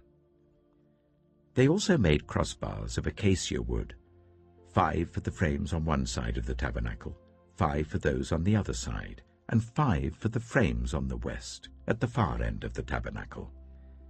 They made the center crossbar, so that it extended from end to end at the middle of the frames. They overlaid the frames with gold and made gold rings to hold the crossbars. They also overlaid the crossbars with gold.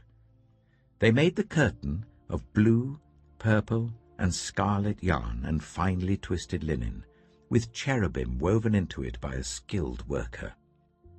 They made 4 posts of acacia wood for it, and overlaid them with gold. They made gold hooks for them, and cast their 4 silver bases.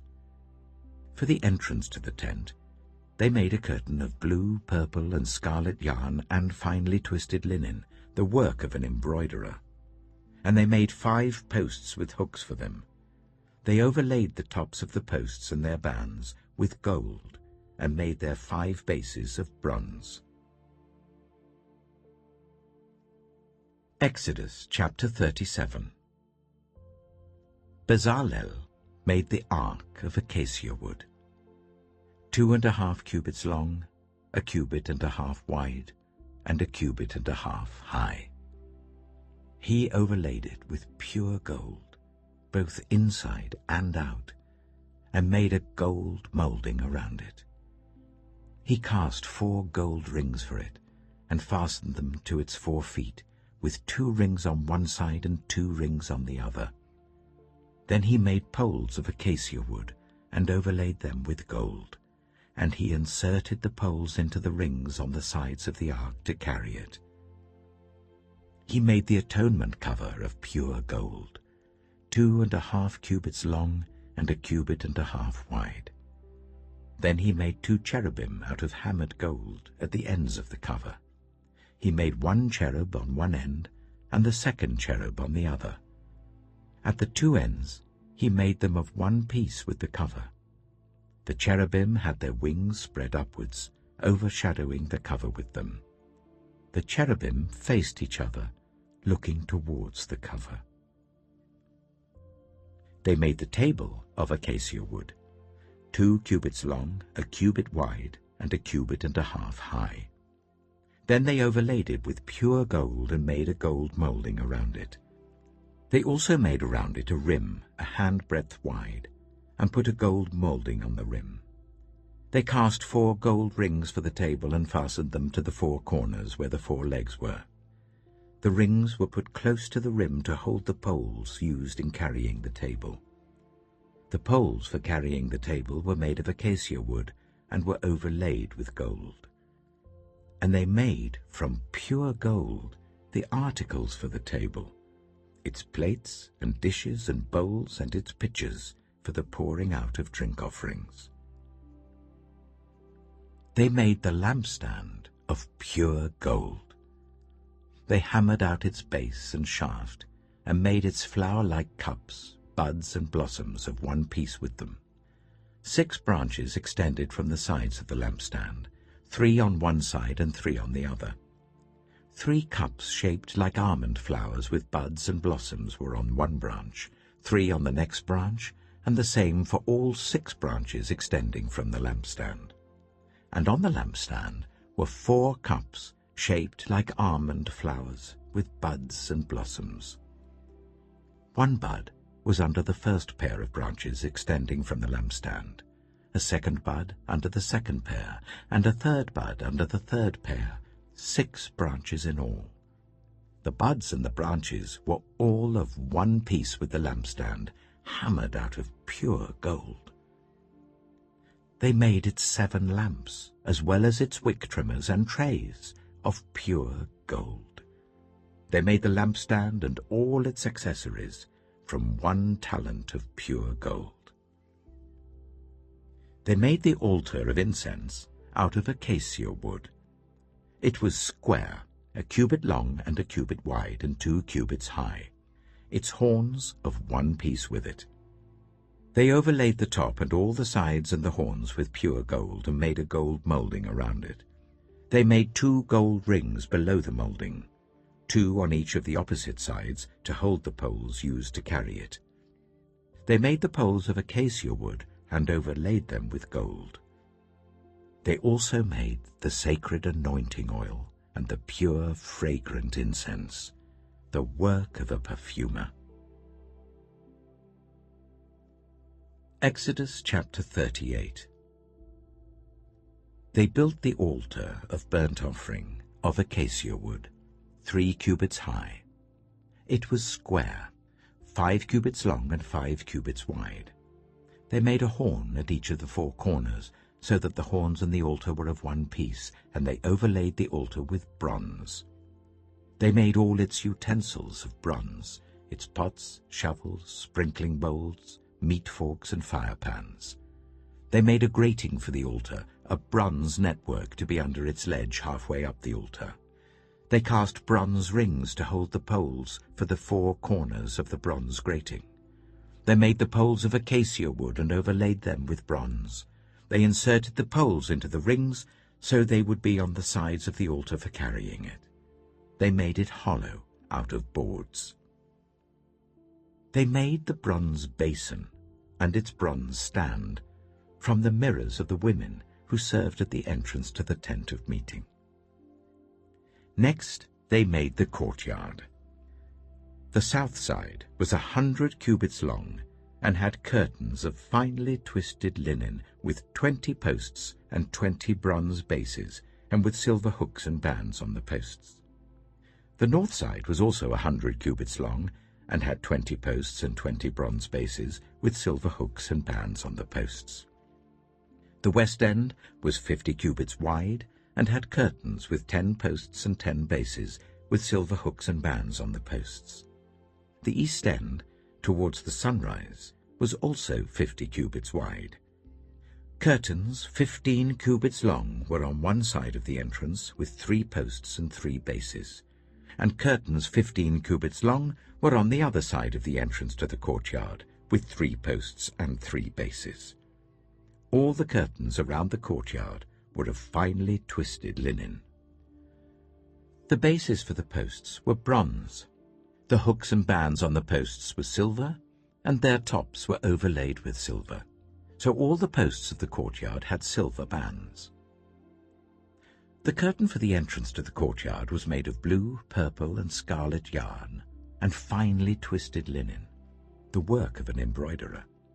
It was 20 cubits long, and, like the curtains of the courtyard, 5 cubits high, with 4 posts and 4 bronze bases. Their hooks and bands were silver, and their tops were overlaid with silver. All the tent pegs of the tabernacle and of the surrounding courtyard were bronze. These are the amounts of the material used for the tabernacle of the covenant law, which were recorded at Moses' command by the Levites under the direction of Itamar, son of Aaron the priest. Bezalel, son of Uri, the son of Hur of the tribe of Judah, made everything the Lord commanded Moses. With him was Aholiab, son of Ahisamach, of the tribe of Dan, an engraver and designer and an embroiderer, in blue, purple, and scarlet yarn and fine linen. The total amount of the gold from the wave offering used for all the work on the sanctuary was 29 talents and 730 shekels, according to the sanctuary shekel. The silver obtained from those of the community who were counted in the census was 100 talents and 1,775 shekels, according to the sanctuary shekel. 1 beaker per person, that is half a shekel, according to the sanctuary shekel, from everyone who had crossed over to those counted 20 years old or more, a total of 603,550 men. The 100 talents of silver were used to cast the bases for the sanctuary and for the curtain. 100 bases from the 100 talents, 1 talent for each base. They used the 1,775 shekels to make the hooks for the posts, to overlay the tops of the posts, and to make their bands. The bronze from the wave offering was 70 talents and 2,400 shekels. They used it to make the bases for the entrance to the tent of meeting, the bronze altar with its bronze grating and all its utensils, the bases for the surrounding courtyard and those for its entrance, and all the tent pegs for the tabernacle and those for the surrounding courtyard. Exodus chapter 39. From the blue, purple, and scarlet yarn, they made woven garments for ministering in the sanctuary. They also made sacred garments for Aaron, as the Lord commanded Moses. They made the ephod of gold and of blue, purple, and scarlet yarn, and of finely twisted linen. They hammered out thin sheets of gold, and cut strands to be worked into the blue, purple, and scarlet yarn and fine linen, the work of skilled hands. They made shoulder pieces for the ephod, which were attached to 2 of its corners, so that it could be fastened. Its skillfully woven waistband was like it, of 1 piece with the ephod, and made with gold, and with blue, purple, and scarlet yarn, and with finely twisted linen, as the Lord commanded Moses. They mounted the onyx stones in gold filigree settings, and engraved them like a seal with the names of the sons of Israel. Then they fastened them on the shoulder pieces of the ephod as memorial stones for the sons of Israel, as the Lord commanded Moses. They fashioned the breastpiece, the work of a skilled craftsman. They made it like the ephod, of gold and of blue, purple, and scarlet yarn, and of finely twisted linen. It was square, a span long and a span wide, and folded double. Then they mounted 4 rows of precious stones on it. The first row was carnelian, chrysolite, and beryl. The second row was turquoise, lapis lazuli, and emerald. The third row was jacinth, agate, and amethyst. The fourth row was topaz, onyx, and jasper. They were mounted in gold filigree settings. There were 12 stones, 1 for each of the names of the sons of Israel, each engraved like a seal with the name of one of the 12 tribes. For the breastpiece, they made braided chains of pure gold, like a rope. They made 2 gold filigree settings and 2 gold rings, and fastened the rings to 2 of the corners of the breastpiece. They fastened the 2 gold chains to the rings at the corners of the breastpiece, and the other ends of the chains to the 2 settings, attaching them to the shoulder pieces of the ephod at the front. They made 2 gold rings, and attached them to the other 2 corners of the breastpiece on the inside edge next to the ephod.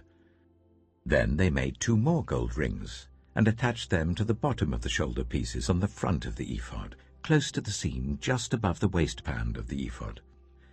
They tied the rings of the breastpiece to the rings of the ephod with blue cord, connecting it to the waistband, so that the breastpiece would not swing out from the ephod, as the Lord commanded Moses. They made the robe of the ephod entirely of blue cloth, the work of a weaver, with an opening in the center of the robe like the opening of a collar, and a band around this opening so that it would not tear. They made pomegranates of blue, purple, and scarlet yarn and finely twisted linen round the hem of the robe.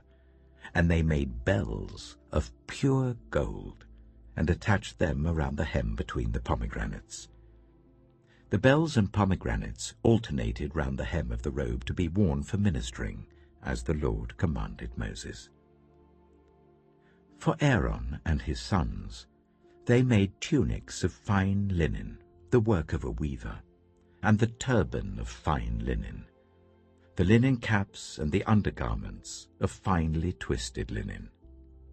The sash was made of finely twisted linen and blue, purple, and scarlet yarn, the work of an embroiderer, as the Lord commanded Moses. They made the plate, the sacred emblem, out of pure gold, and engraved on it, like an inscription on a seal, "Holy to the Lord."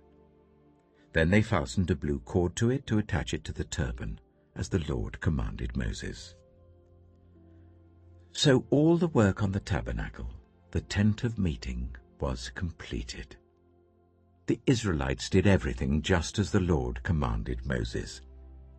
Then they brought the tabernacle to Moses, the tent and all its furnishings, its clasps, frames, crossbars, posts and bases, the covering of ram skins dyed red and the covering of another durable leather, and the shielding curtain, the ark of the covenant law with its poles and the atonement cover, the table with all its articles and the bread of the presence, the pure gold lampstand with its row of lamps and all its accessories, and the olive oil for the light, the gold altar, the anointing oil, the fragrant incense, and the curtain for the entrance to the tent, the bronze altar with its bronze grating, its poles and all its utensils, the basin with its stand, the curtains of the courtyard with its posts and bases, and the curtain for the entrance to the courtyard, the ropes and tent pegs for the courtyard, all the furnishings for the tabernacle, the tent of meeting,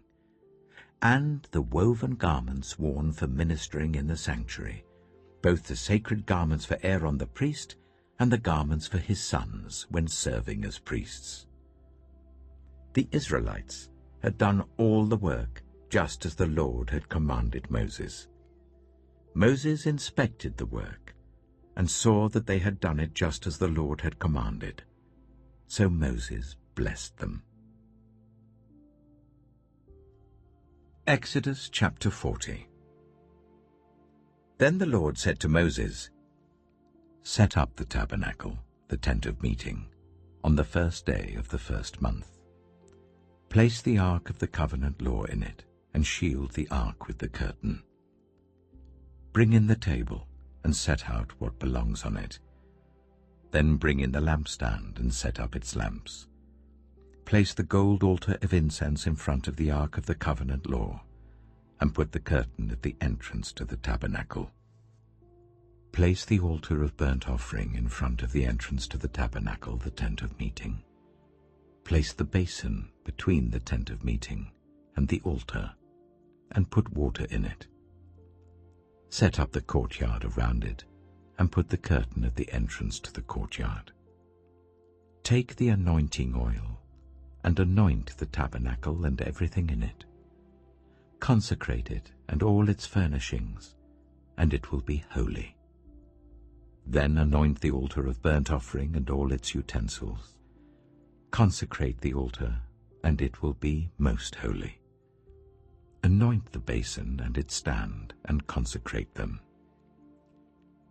Bring Aaron and his sons to the entrance to the tent of meeting, and wash them with water. Then dress Aaron in the sacred garments. Anoint him and consecrate him so that he may serve me as priest. Bring his sons and dress them in tunics. Anoint them just as you anointed their father, so that they may serve me as priests. Their anointing will be to a priesthood that will continue throughout their generations." Moses did everything just as the Lord commanded him. So the tabernacle was set up on the first day of the first month in the second year. When Moses set up the tabernacle, he put the bases in place, erected the frames, inserted the crossbars, and set up the posts. Then he spread the tent over the tabernacle and put the covering over the tent as the Lord commanded him. He took the tablets of the covenant law and placed them in the ark, attached the poles to the ark and put the atonement cover over it. Then he brought the ark into the tabernacle and hung the shielding curtain and shielded the ark of the covenant law as the Lord commanded him. Moses placed the table in the tent of meeting on the north side of the tabernacle outside the curtain and set out the bread on it before the Lord, as the Lord commanded him. He placed the lampstand in the tent of meeting opposite the table on the south side of the tabernacle and set up the lamps before the Lord, as the Lord commanded him. Moses placed the gold altar in the tent of meeting in front of the curtain and burned fragrant incense on it, as the Lord commanded him. Then he put up the curtain at the entrance to the tabernacle. He set the altar of burnt offering near the entrance to the tabernacle, the tent of meeting, and offered on it burnt offerings and grain offerings, as the Lord commanded him. He placed the basin between the tent of meeting and the altar and put water in it for washing, and Moses and Aaron and his sons used it to wash their hands and feet. They washed whenever they entered the tent of meeting or approached the altar, as the Lord commanded Moses. Then Moses set up the courtyard around the tabernacle and altar and put the curtain at the entrance to the courtyard. And so Moses finished the work. Then the cloud covered the tent of meeting, and the glory of the Lord filled the tabernacle. Moses could not enter the tent of meeting because the cloud had settled on it, and the glory of the Lord filled the tabernacle. In all the travels of the Israelites, whenever the cloud lifted from above the tabernacle, they would set out. But if the cloud did not lift, they did not set out, until the day it lifted. So the cloud of the Lord was over the tabernacle by day, and fire was in the cloud by night, in the sight of all Israelites during their travels.